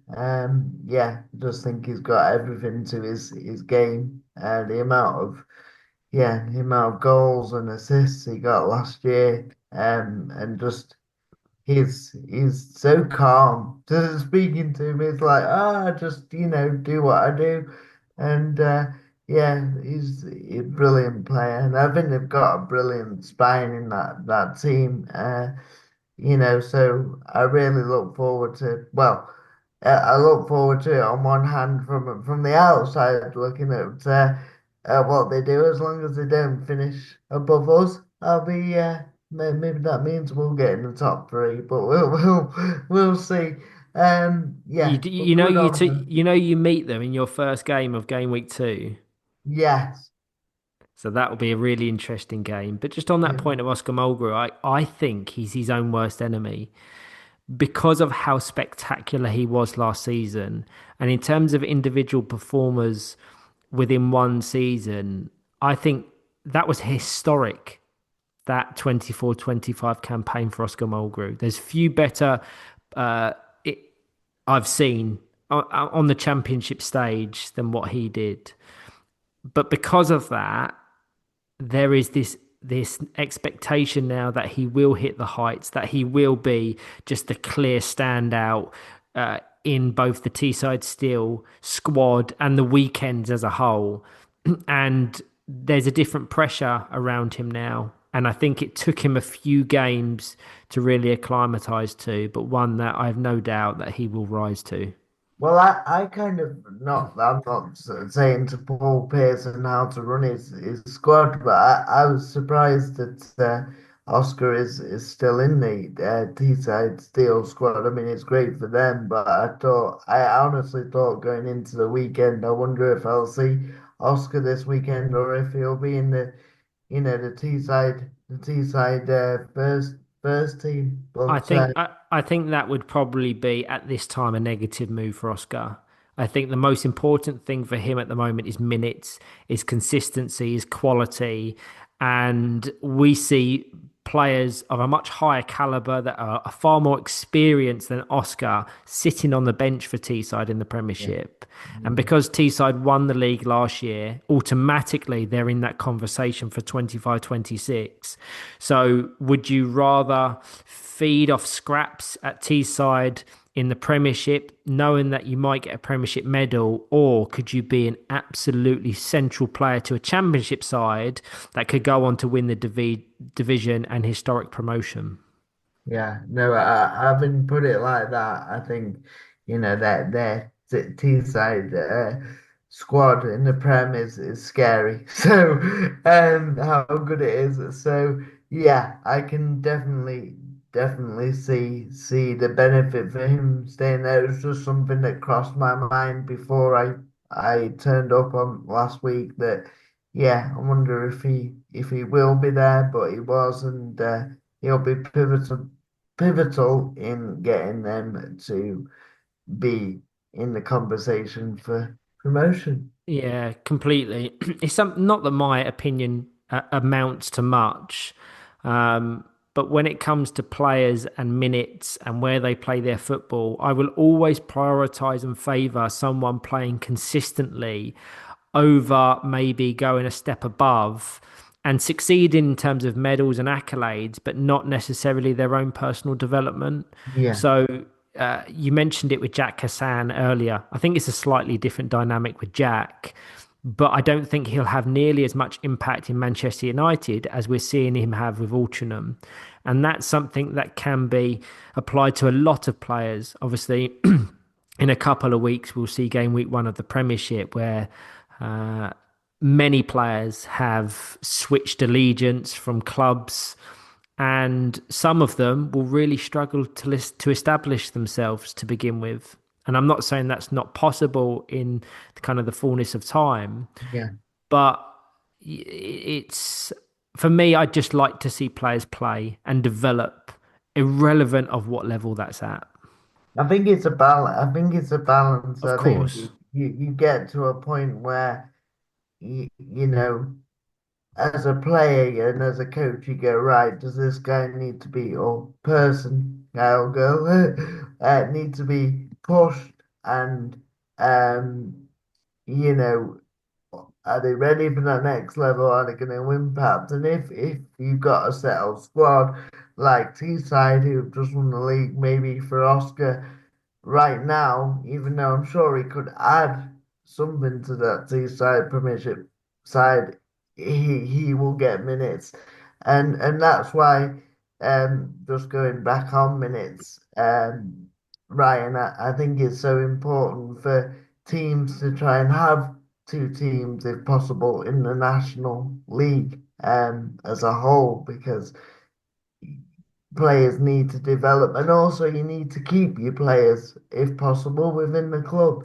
And if you've only got one team, then it's going to be harder to do that because other players will feel they're ready. So by having two teams, yeah, it keeps it a very competitive environment. So long may it continue. Absolutely. So now let's progress on to Manchester United. I've got to say, Sam, it feels like a team with real identity now and a really exciting future. You're obviously part of the setup. From your perspective, does it feel like the side has turned a corner in terms of structure and confidence? Because watching you from the outside, it looks like there's a clear sense of purpose in everything you do at the moment. Yeah, I mean, make no apologies for it. Our target this year is to get promoted, and it's what the club needs to build itself forward. We wanted Altrincham to have a competitive team to be able to stay in the division as well. That's equally as important. But for ourselves, it's about really trying to challenge for that those top two spots. Although I'd take a playoff spot. Um, but it's I think over the last few seasons, it's been very it's not been easy because we got relegated from the Premiership 2 years ago. Then a week before the season, Liam Fitzpatrick left, which kind of uh, meant that we lost our main goal threat, if you like. I thought Kieran Burns, who has gone on to play for Villa now, was fantastic in the middle, and Josh Slack last year had to play in goal for much of the season, which, as he told you, isn't his preferred position, but he did a job for the team with Shannon and myself and Anne Marie propping in the wings. But I think within that, the issue was, as I referenced earlier, Josh missed 9 games of the National League season. Kieran missed two, and then the squad was quite bare. And the additions now of Laura. So we got a proper Laura Evans, we got a proper goalkeeper there, which I think who is specialist and loves playing in that position. Um, and of course, we've got options in the centre now, and it's not all on Josh anymore. Obviously, Kieran's departed, but with David D, we spoke about Mason earlier, and I know David's a couple of years older, but he is a brilliant young player. He's added so much youthfulness and energy to our squad. He came in on Saturday before the start of our games, and he had a smile that was bigger than the Cheshire Cat smile, because he was just so excited, and so that youthful energy of just freshening up the squad. But he's also got the experienced players around him, like myself, like Josh, Laura, Shannon as well, to keep him, to keep his feet on the ground in terms of not getting too excited or too carried away. But he just his joy for playing for Man United, and he fully deserves it after last season and winning, Young Player of the Year. Um, performance wise, performance wise, there were elements we were happy. The City game, the first game's always hard of any season and any weekend, and we got the win. And then against Leeds, thought we were the better team, but just gave away a soft goal. Villa again.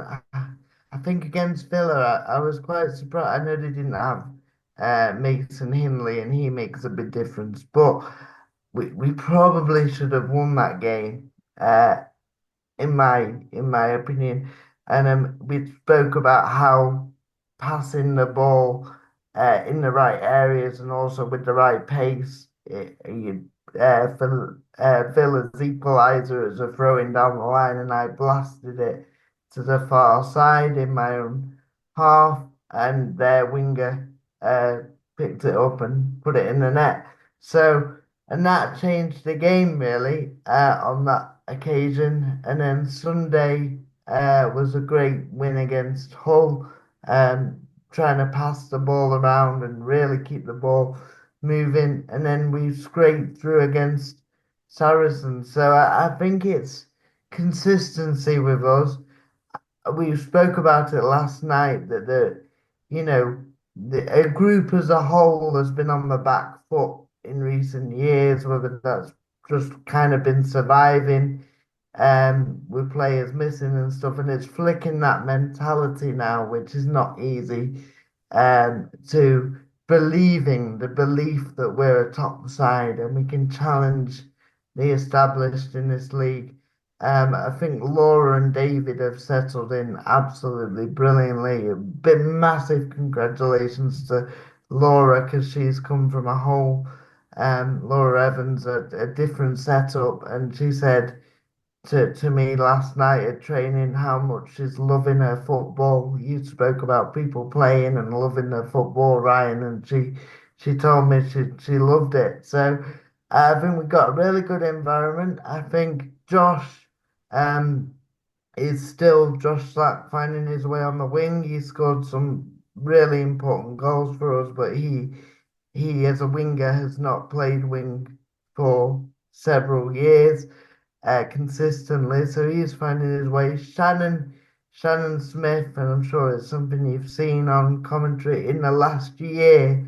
Her progression as a player and confidence uh, has grown beyond what any of us could have expected. Well, she always had the ability, but it's confidence with Shannon, and she's looking so confident now.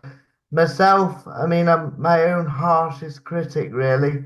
And I was watching all the games back and going, I could have done that better. But overall, my game's in a good spot, and we're in a good spot to go and really challenge. We were disappointed that we lost that unbeaten start, but um, if you look at the sides around us, i.e., Teesside, Villa Rockets, Nottingham. Um, they have had a very settled side for the last few years, and obviously we've lost Kieran. We've had two players join us in David and Laura.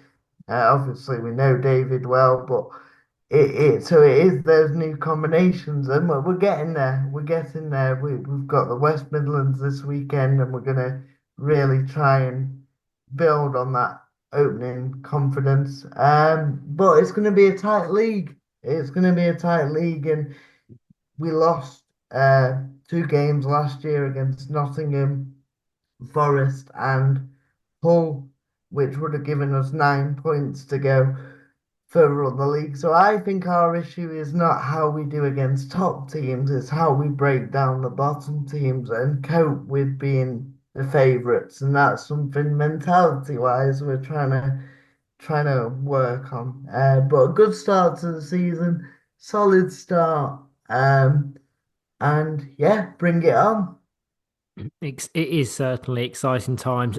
Just on your point on Shannon, absolutely echo what you say. in terms of the developments that she has shown over the last 12, 18 months. I think for me, in terms of an individual performer, she was probably Manchester United's best across the 24-25 season. 7 goals, 8 assists in the league. Incredible tally that she'll no doubt be wanting to I've replicate. heard no end to that, Ryan, because she picked me on the last weekend of the season, and I was leading for most of the season, and then she picked me, so she's not letting that rest all summer. You finished on 6 goals. The difference between the two of you is, and you can correct me on this, on my spreadsheet here, she got 8 assists, you got 0.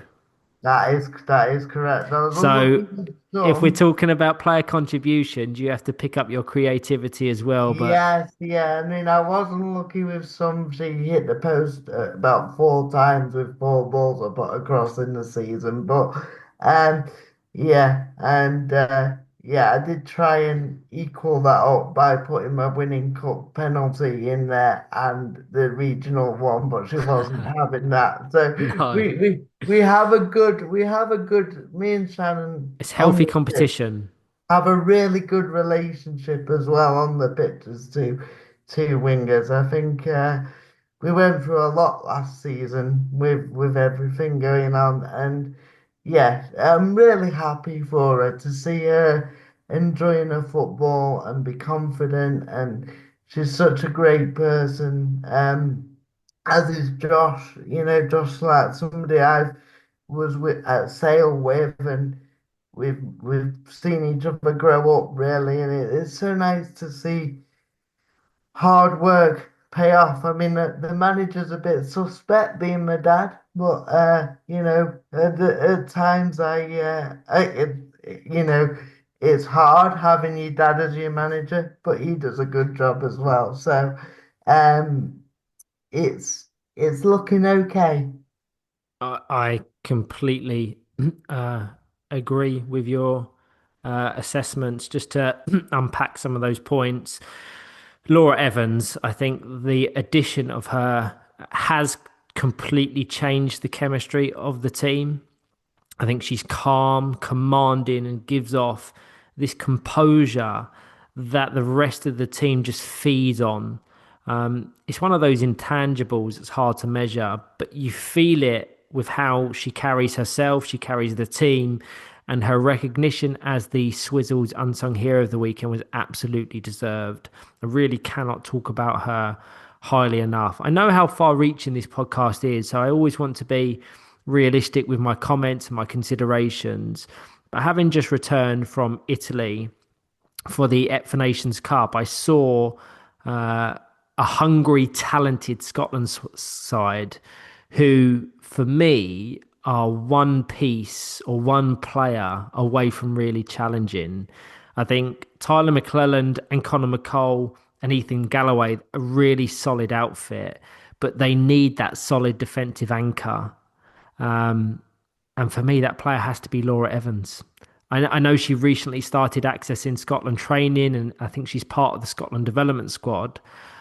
But I would promote her in a second, and I would start her in a second. I think she's that important and that good a player that even the nation can build around her. So really encouraging signs. Great communicator as well. She really is. I don't think Yes. that necessarily translates across the streams. And absolutely, the players such as David D, who need that experience, need that player in their ear to help them with their position and their intentions. It's, as I said, the intangibles. That stability provided by Laura has unlocked something else. It's given Josh Slack the freedom to play higher up and really influence matches. 4 goals, but beyond that, he's been the connector in those attacking shapes, linking the moves together and setting the tone in the final third. It's so good to see him thrive in an area I know he loves. And it's something that I said in my prediction episode. I very much tipped him to be a top performer in the division as a whole, mentioning him as one of 3 potential player of the seasons. but that was caveated with him needing to have more influence in the games, and that was certainly the case across Gameweek One.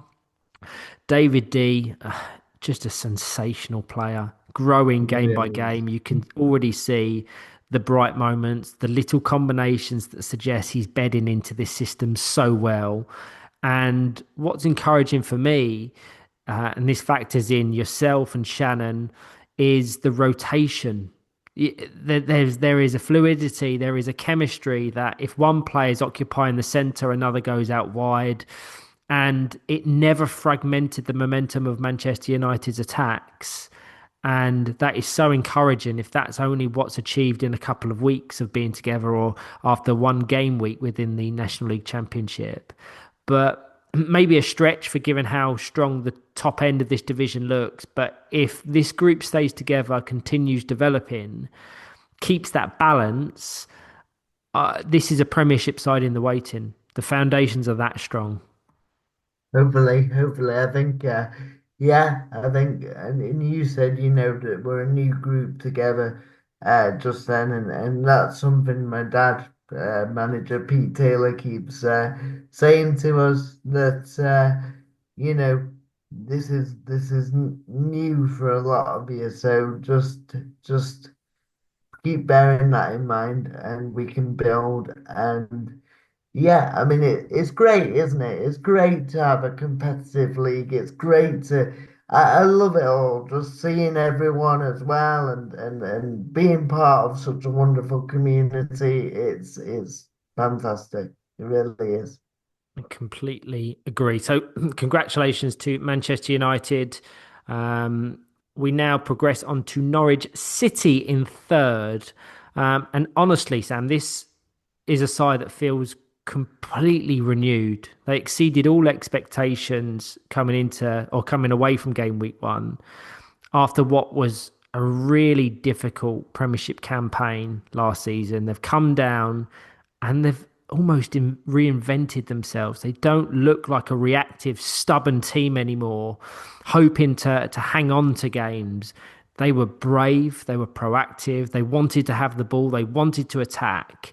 From your perspective, as someone who's no doubt faced Norwich several times, what stood out for you most about this version of them? Because it feels like a completely different identity to the side we saw last year and even in previous iterations from the Championship.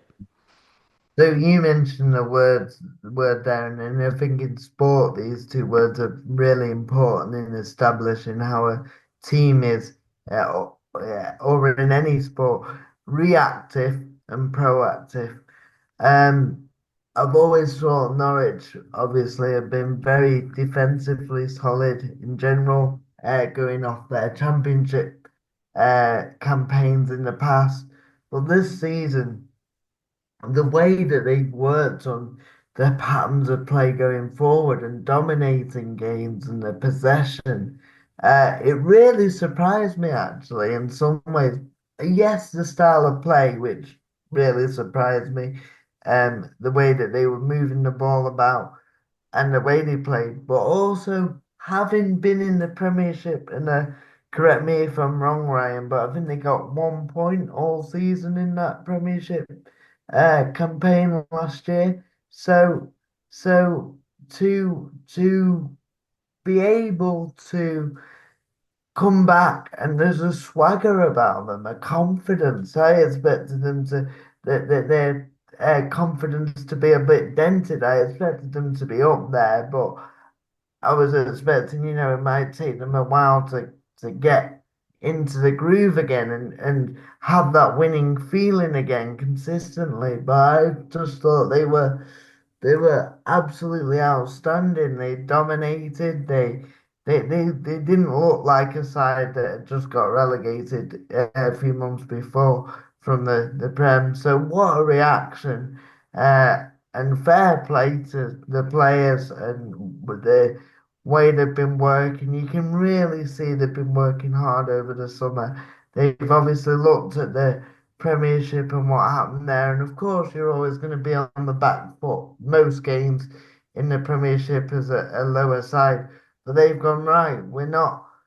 We need to change. we need to change the way our mentality is of dominating games. We need to dominate games. We need to get on top early of teams. We need to, really go for it early on, not let them settle. And I think that mentality will not just serve them well this season, but whatever happens this season, that they've recognized they need to change their style to be able to continue to compete at the top end of the championship and also in the Premiership in the future. So I'm full of praise for Norwich. I thought they were the team of the weekend in terms of the way that they played and just what they did. They were absolutely outstanding. So I completely agree. Just referencing their 24-25 season, they finished on 4 points. So they got of course, so one win, one draw, but that single win came in their absolute final game of the season against Nottinghamshire. A little subplot. That game actually relegated Nottinghamshire. So I wonder if there's a little bit of bad blood between them if and when we see them meet in the Championship division. But irrelevant of that, incredibly tough season for them in the Premiership. Since then, they've lost the likes of Henry Barnard and Tom Donahoe. And that played into a lot of people's expectations around Norwich, and it's fair to say that they exceeded all of those expectations in game week one. The shift in style cannot be spoken about enough. The passing through the lines, committing numbers forward, and really asking questions incredible. of teams. I've never seen them play like that.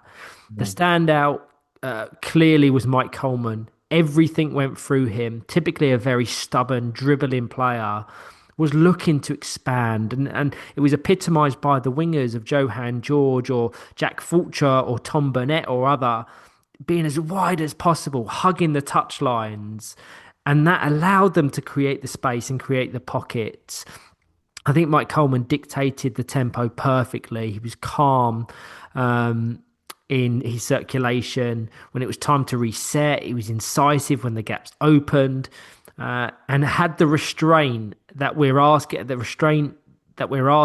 the likes of Ben Rodgers and Liam Chadwick, in not just whacking the ball at a million miles an hour at any given opportunity. The weight of pass was brilliant, because taking the pace off and controlling it in the centre allowed those wide players to get forward and receive it rather than it just going beyond them.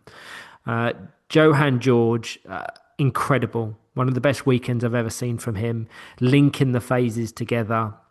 Seemed to be always available, always giving an option. Hannah Murgatroyd deserves so much credit too for how brave she was, advancing up from the back, almost in a 4-out fashion. Did it perfectly, contributed where necessary, but was never of the detriment of their defensive shape. And then, of course, for me, the story of the weekend for Norwich, Tom Burnett. 3 goals in his first three consecutive National League games is a stat in itself, but just for our listeners, I want to unpack that a little bit more. Firstly, this is a player coming straight out of regional league level, which is impressive in itself. He was so composed. He operated at times in the centre, at times out wide, and you wouldn't have known it was his first 3 or 4 games at the National League level. And I'm sure he doesn't mind me saying this.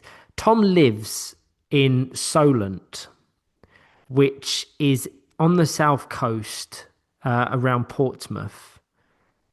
Despite that distance between Solent and Norwich, which is probably 3-4 hours, he accesses weekly training, regional leagues, and now National League with Norwich. The level of commitment this young man is putting into his game, his development, is so incredible. And I want to shout it from the rooftops because he is yielding the success from his commitment, from his investment. And I'm so proud of him. I've coached him several times on the Regional Emergent Talent Programme. Not even I have seen this level of commitment and this level of talent be executed on the top stage. And he did so brilliantly and rightfully, Sam, earned a position in the Swizzles team of the weekend. Yeah, unbelievable. Absolutely unbelievable to come into the league and to look like that you've played there for years in a new team. It was just sensational. And I think it boils down to the pathway that we have now in England, where we've got these different pathway talent groups, opportunity, being in one thing about it as well, Ryan, is being in the right chair from the get-go. Being in a strike force, for example, or being in a competitive chair, which back in the day was again, I've been through three sets of chairs, from a day chair to a storm to a strike force, and having access early on to the right chair, the level of coaching now, the level of understanding must help these young players so much. But one thing that you can't teach is that dedication, and that commitment and that love for the sport, come from the soul, and to Norwich for training every week is unbelievable. And to I've put in just the, I've just checked. It's a 400-mile round trip. I mean, there's so many factors. It's not just the playing; it's the energy, the time, the petrol, but to be that committed is unbelievable, and credit to him. And you know what? He absolutely got his just rewards for everything he's put into that. And yeah, there's a breath of fresh air to hear that. I wasn't aware that he came all that way, and I knew it was his first weekend at this level. And it's just yeah, it makes me so um happy and excited for the future, that the sport is in such good hands with these, and credit to the coaches and Norwich as a whole for. I mean, Mike Coleman was passing the ball at the weekend, and I knew Mike. I know Mike's a good player, an intelligent player, but he was doing things that I didn't know he had in his locker, to change the way you play when you're as experienced as Mike, and as been around as long as Mike has.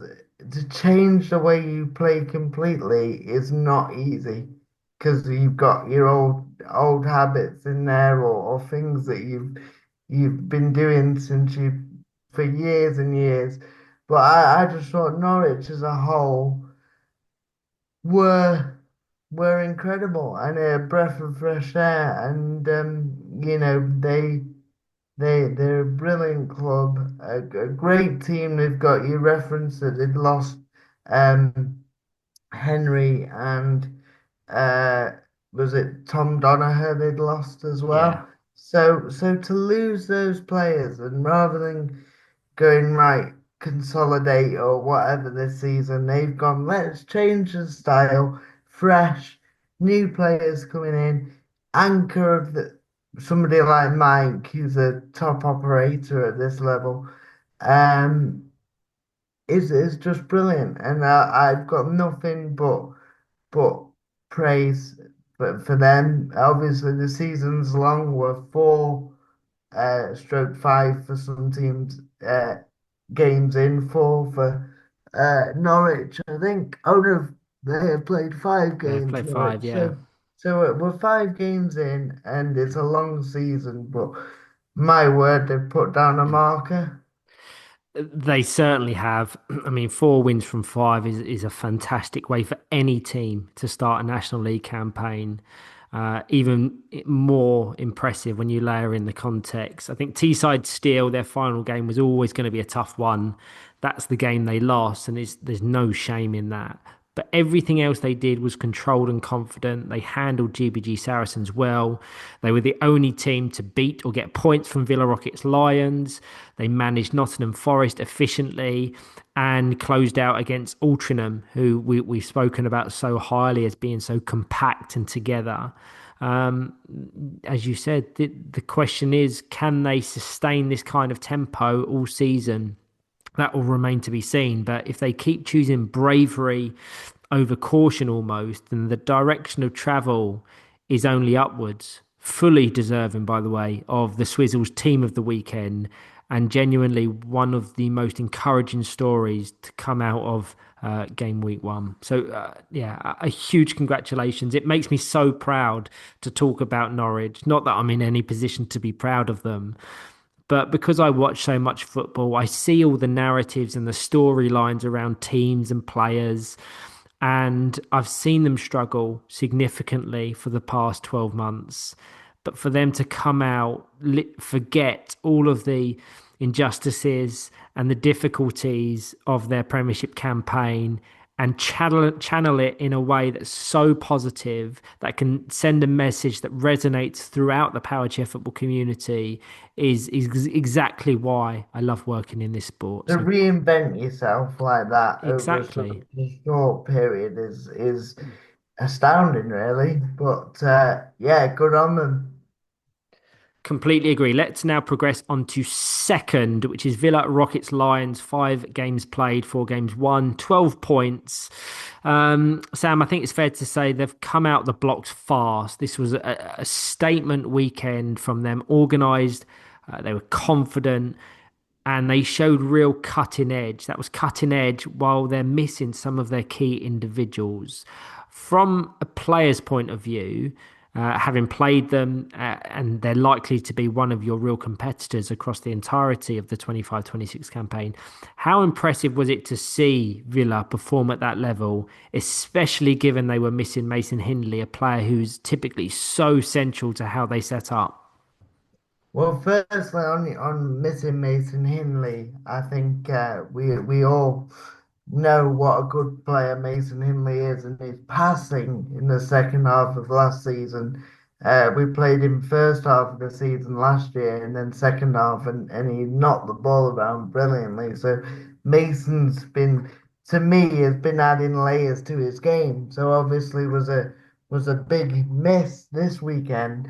But the way they responded with Montvillas, Nicholas Montvillas, playing the middle, a very experienced operator, obviously plays on the international stage, has just been to the Euros as well.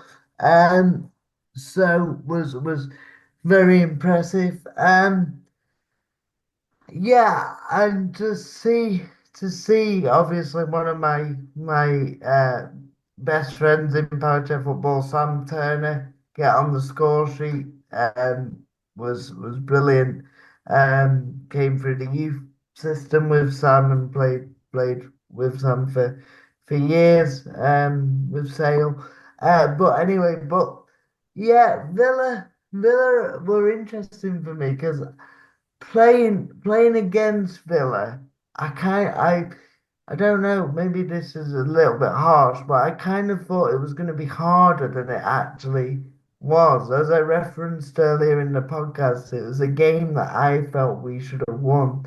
Um, I thought we created enough, I thought, to win the game. Um, yeah, and I was very impressed. And when they get Mason back, I think they'll be, there or thereabouts. I don't expect them to be in the top two come the end of the season, which might be a big statement to say that the results speak for themselves. Um, but yeah, it's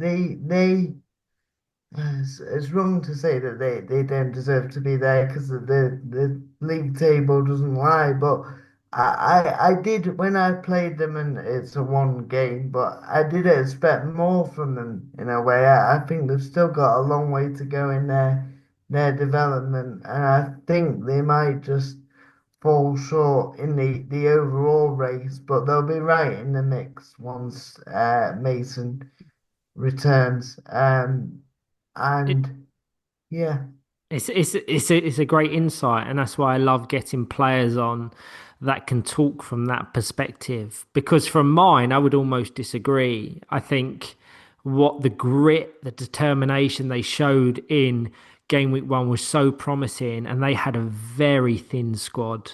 Not only without the likes of Mason Hindley, and not sure what Daniel Ball is intending to do this season, but they was also introducing new debutants to the division in Stephen Tyler and Tanvir Hussain. Added to that, Mason Hindley's absence, who is so central to their operations. Naglis Montvillas then had to play in a central position, which is not his natural role. No matter how competent he is there, he is a wide winger. And yet, despite that, I think he managed the flow of games well. He very negative, and I mean that in a good way in terms of negating opposition success by locking it up in the dribble. yeah, Um, yeah, and that was a message a lot of people said coming off the back of playing Villa. He's horrible to play against because you can't bypass him. It's like chasing shadows. If you put Mason there and Naglis out wide, I think that will make a huge difference. So based on game week one, if I was to redo my predictions, I would have Villa creeping into one of those top three positions, whereas before I didn't.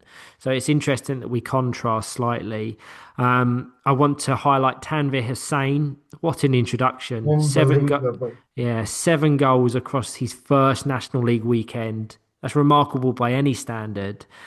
And that 6 goal performance for them, I think, set a club record for how many goals they've scored in a single He match. couldn't miss. He couldn't. I watched that game back, and he just everything he hit went in. It was an amazing performance. Yeah, it's the kind of statement that instantly puts him on the radar across the division, looking confident, composed, and already well integrated into how Villa want to play. Keane Collins deserves a mention. 3 goals and a string of performances. You can tell how much he's benefiting from the responsibility he's been given. Maybe he was struggling with confidence and consistency at West Bromwich Albion Baggies, and he's looking to right that wrong with Villa Lions. He links the phases together, contributing more defensively and finding that balance as well. Stephen Tyler too played an understated but important role when the matches got stretched. His positioning gave them balance they needed at the back. And you've highlighted Sam Turner. I love him as a player. For me, it's about where he plays his football this season that will probably help or hinder Villa's wider success. But I don't know if he disagrees with this. You may have a better insight. I think he needs to operate as a brave goalkeeper. I know he's Yeah, playing. I know he's playing out wide at the moment, but I think he adds a little bit more structure and experience than the likes of Stephen Tyler, who they opted to pick in game week one. And when you're playing against some of the top teams, you need both communication and know-how at the back. So if they set up with a pivot of Sam Turner and Mason Hindley with Naglis Montvillas and then the likes of Tanvir Hussain or Keane Collins on the wing, I just think that has such nice balance about it. And there's no telling what they can do. I think they definitely have title aspirations, Sam. I agree. I agree with what you said there, Ryan, about Sam. I think Sam can absolutely play on the wing. Did so for years. Um, when we were at Sale and yeah, together. But yeah, I do think Sam has a wonderful understanding of the game, which is why he went into coaching, coach Sale, um, for a while. Um, And Sam would see things on the pitch, say that I did if he was on the substitute bench, and he'd go, "Why don't you try this? Why don't you try that?" And it'd be things that I hadn't thought about maybe. Um, so his awareness and game insight into the game is brilliant. And I also think if he played in goal, he adds that experience, but he also can see everything in front of him. You know, um, which for somebody who can pick things out and almost study the game from the back, would really help Villa. I feel with his game intelligence is probably one of the most intelligent football people I've come across in Powerchair football. Anyway, but yeah, I think that would help them. I think balance. It's great to see Keane get lots of game time for them. I think with like we referenced having that many different players at West Brom, it can't have been easy to find a rhythm. And maybe his confidence was affected by that, but I thought he grew into the weekend fantastically. Douglas Montvillas can play in every position. I agree that middle isn't his position. He's a brilliant winger. Um, and yeah, and to score 7 goals for Hussein on his um, National League uh, debut is unbelievable. So, yeah, they will be up there. I don't know. Maybe it's maybe too early to say. And you're right. They've got players to come back. I think it's going to be really tight. They'll certainly be in the mix. One of the 5, 6 teams that can really challenge, and it'll be interesting to see with Brad. I know that Brad is a wonderful coach. And I still speak to Sam Turner a lot outside of football. And he says, he's a brilliant coach with brilliant ideas. So, and you look at GBG Knights, he's coached other teams as well.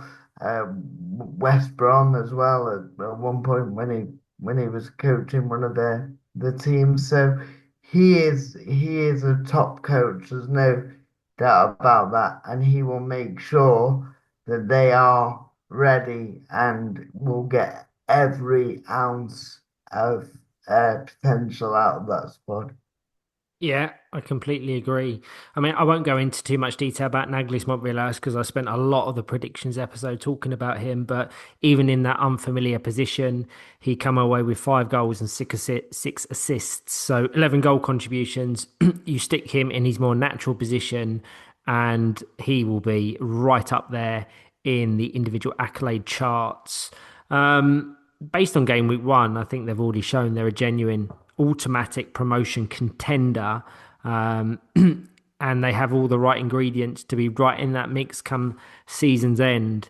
Game Week 2, very favourable, certainly to start, because they play Manchester City, Hull and East Yorkshire, and Nottingham Forest, 3 teams that comprise 4 of the bottom positions in the league. So it would not surprise me if we're recapping Game Week 2 with them top of the standings or right in that mix. So no, congratulations to them. Excited to see what they do next. And finally, in first, we come to Nottinghamshire. And I think only one word really fits for Nottinghamshire, and it's immaculate. Yeah. 22 goals scored, none conceded, um, 4 straight wins. Uh, you just don't see that kind of dominance very often, especially on an opening weekend when most sides are still shaking off the rust of the off season. Sam, from your point of view, what stood out about Nottinghamshire's performances? Because when you watch them play, it feels like everything just clicks. both in possession and out of possession. There was very few faults for me, if any. They're a very well-oiled machine, aren't they? They just know how to get the job done. They know they just with Sam Langley and Adam Langley, two very tough players to play against, and players that I've tried to model my game a little bit of off being physical and but also having that quality. Um, they, they just have that know-how. We spoke about Norwich and how I thought it might affect their confidence coming back down from the Premiership. Ironically, I never felt that would be the case with Nottinghamshire. I really didn't. I just think with Matt Hamfield, who's one of my favourite players to watch in Powerchair football. I've always thought that just so calm and composed. And then you had, I didn't see much of them last season, but you had Kieran Wade into um, that mix, who gives them the spark and the in the attack. I think he got, uh was it 9 goals in Yeah, spot on. 4 games, which gives them. I've always felt with Nottingham, they've always been so strong defensively and hard to beat that they've struggled in the past to at Premiership level to push on and break teams in that middle to top section down, with the exception of that one season where I think they finished third or fourth. Um, a few years ago. But now with Kieran Wade in there leading the attack, scoring goals with the strength and the power of the Langley brothers and Matt Hamfield behind and a couple of players that they've brought into the side this season as well to come off the bench. I think they are the perfect package in terms of a football team. They have everything. They might not be the prettiest side to watch over the course of a season, but at the end of the day, who cares? At the top of the table for them. And yeah, I fully expect them to be in the top two come the end of the season. The big question mark I had over Nottinghamshire is how they turned their identity, which was grounded in defence, into attack, and they completely proved me wrong in Gameweek 1. There's a real clarity about how they play. All of those questions that I posed of them um, were all answered. They turned from that primarily defensive outfit to a free scoring one. Um, did they have enough depth? Would the smaller squad hold up to the demands of National League weekend? All of the questions I had were answered pretty emphatically, at least based on what we saw in Gameweek 1. Kieran Wade, to your point, was outstanding. 9 goals across the 2 days, including back-to-back hat-tricks. And that kind of form just gives the whole side confidence. He's playing with purpose. But what's just as impressive is how clean his decision-making is right now. I think, I'm sure I'll be corrected, that betters his goal tally from the last 3 or 4 seasons combined. Wow. I do know I do apply the context of that being in the Premiership, but just to hit the ground running is so impressive. Leighton G supported him brilliantly. He had 5 goals and a constant presence in those attacking phases. Sam Langley was the glue that held everything together. 4 goals, 8 assists, and deservedly the Swizzles standout player of the weekend. Matt Hadfield, you said, is one of your favourite players. I completely echo that. For me, I've loved watching him for so long. His distribution gave them the platform to build on. He came up bravely from the back. Adam Langley quietly controlled the central areas, keeping the tempo right when the pace of the games threatened to run away. But the best part for me is that it's not just a collection of his standout individual performances, it's the side looking completely in sync with one another. Every pass, every rotation, every press felt rehearsed and confident, and that showed in their results. That being said, I think they've now put an extremely large target on their own backs Yeah. because everyone will be gunning for them. And I suspect every team, irrelevant of where they are in the division, will want the badge of better in Nottinghamshire. Don't you agree? Yeah, I completely agree. They are, whether they've played they played 4 games, but they are the top of the table. And when you're in that top position, or top 2 positions even, everybody else wants to. You're a scalp. If you beat them, they're a scalp. And for the teams just behind, they want to take that place off them. So with success, you go from being the hunter to the hunted, and yeah, that'll inspire teams. I've always just a word as well again on Kieran Wade. I've always thought Kieran was a brilliant player. I remember a goal um, he scored against Aspire for Leeds. I I remember it think vividly. I was commentating.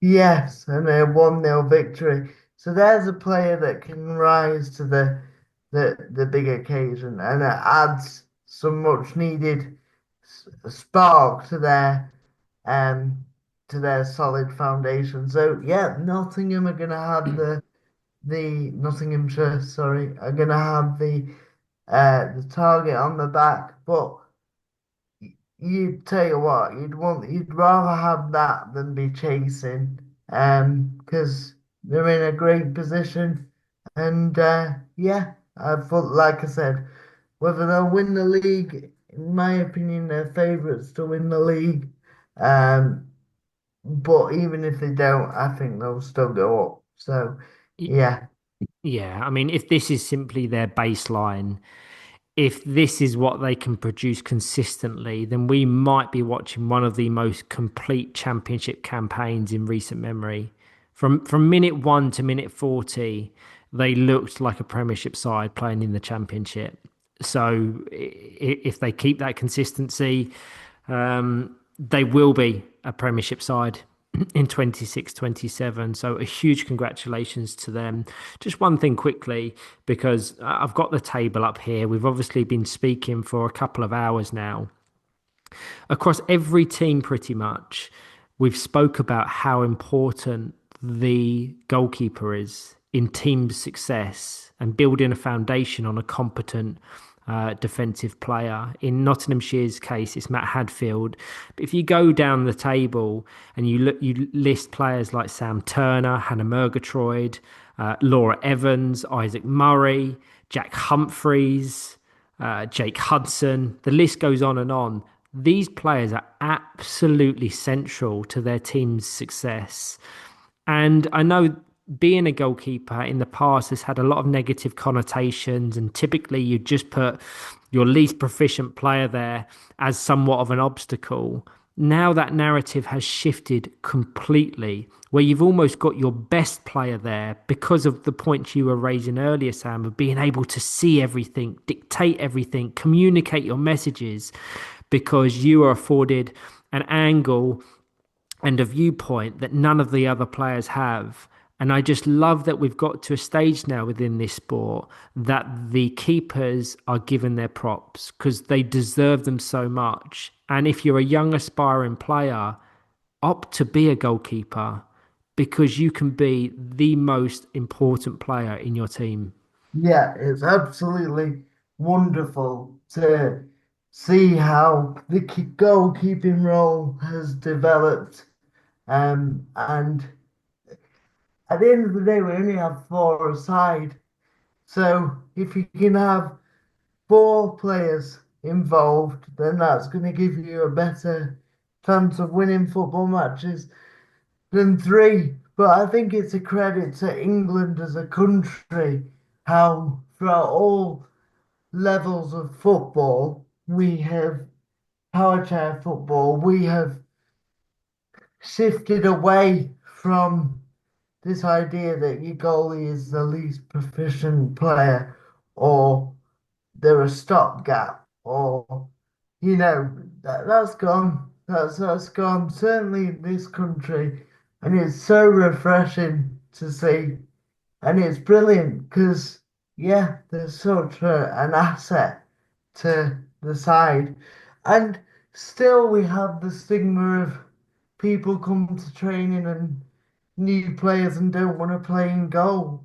But I think we need to We need to peel switch away. We need the to peel away from that narrative, don't we? we need to peel away from it being a goalkeeper. It's more like a conductor.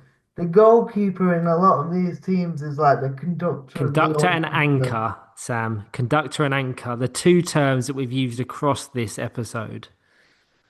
Absolutely, absolutely. They are the foundation. We're not in a sport where it's 11 aside in able-bodied football and the goalie if they make a mistake, a goal goes against generally, or they don't get many touches of the ball.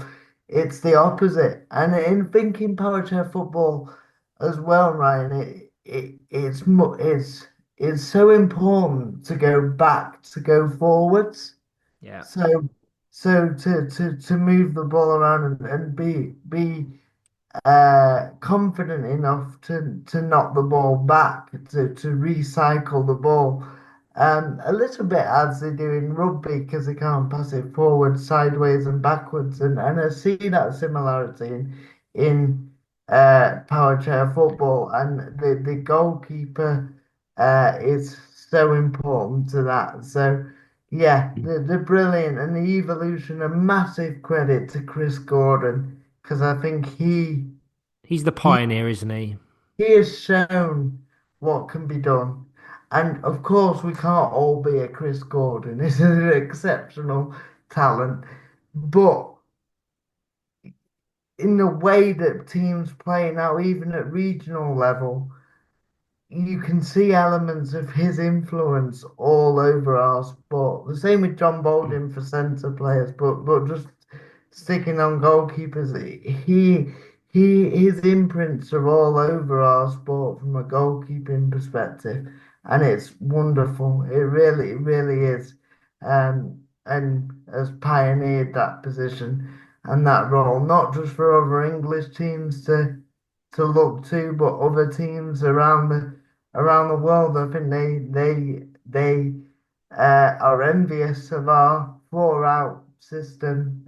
Some countries, and you have to have the players to do it. But yeah, brilliant. I wouldn't want to be a goalkeeper, even to be honest, because I it would terrify the life out of me. But yeah, I think it's a brilliant position, a specialist position, and if you can master it, then your stock is just going to rise and rise and rise. I don't, bringing it back to the championship, I don't think it's a coincidence that the bottom five teams, so Nottingham Forest, West Bromwich Albion, Baggies, not necessarily Manchester City, Hull and East Yorkshire and GBG Saracens. I don't think it's a coincidence that their placement in the table may be due to the fact that they have no identified goalkeeper. They switch it up, they trial things, they test things, and they haven't quite found that solution. So the challenge for them will be find a player that you can build that foundation upon, that can be that anchor, that composer, and then success will come. So And as really, I've just said, Ryan, sorry to cut across, as I've just said, not everyone can do it. I couldn't do it, so you need to find. They're like gold dust, really, they trying to are. find a player that can develop into that. And some players, very few, but some can play that position and another. But I always think your goalkeeper is your most specialist position, especially if you want to play that 4 out system. Completely. And so that brings us to the end of our game week one recap for the 25-26 Slater and Gordon Championship. 12 teams, 26 games, 86 goals. It's been an incredible opening weekend. And if this is the standard from week one, we're in for a fantastic season ahead. A massive thank you, as always, to our brilliant partner at MK Battery, who continue to power everything we do. And finally, a huge thank you to my guest, Sam Taylor from Manchester United, for joining me and offering some incredible insight. Thank you, Sam. Thank you for having me, Ryan. I've loved it, and thank you everyone for supporting the podcast as well.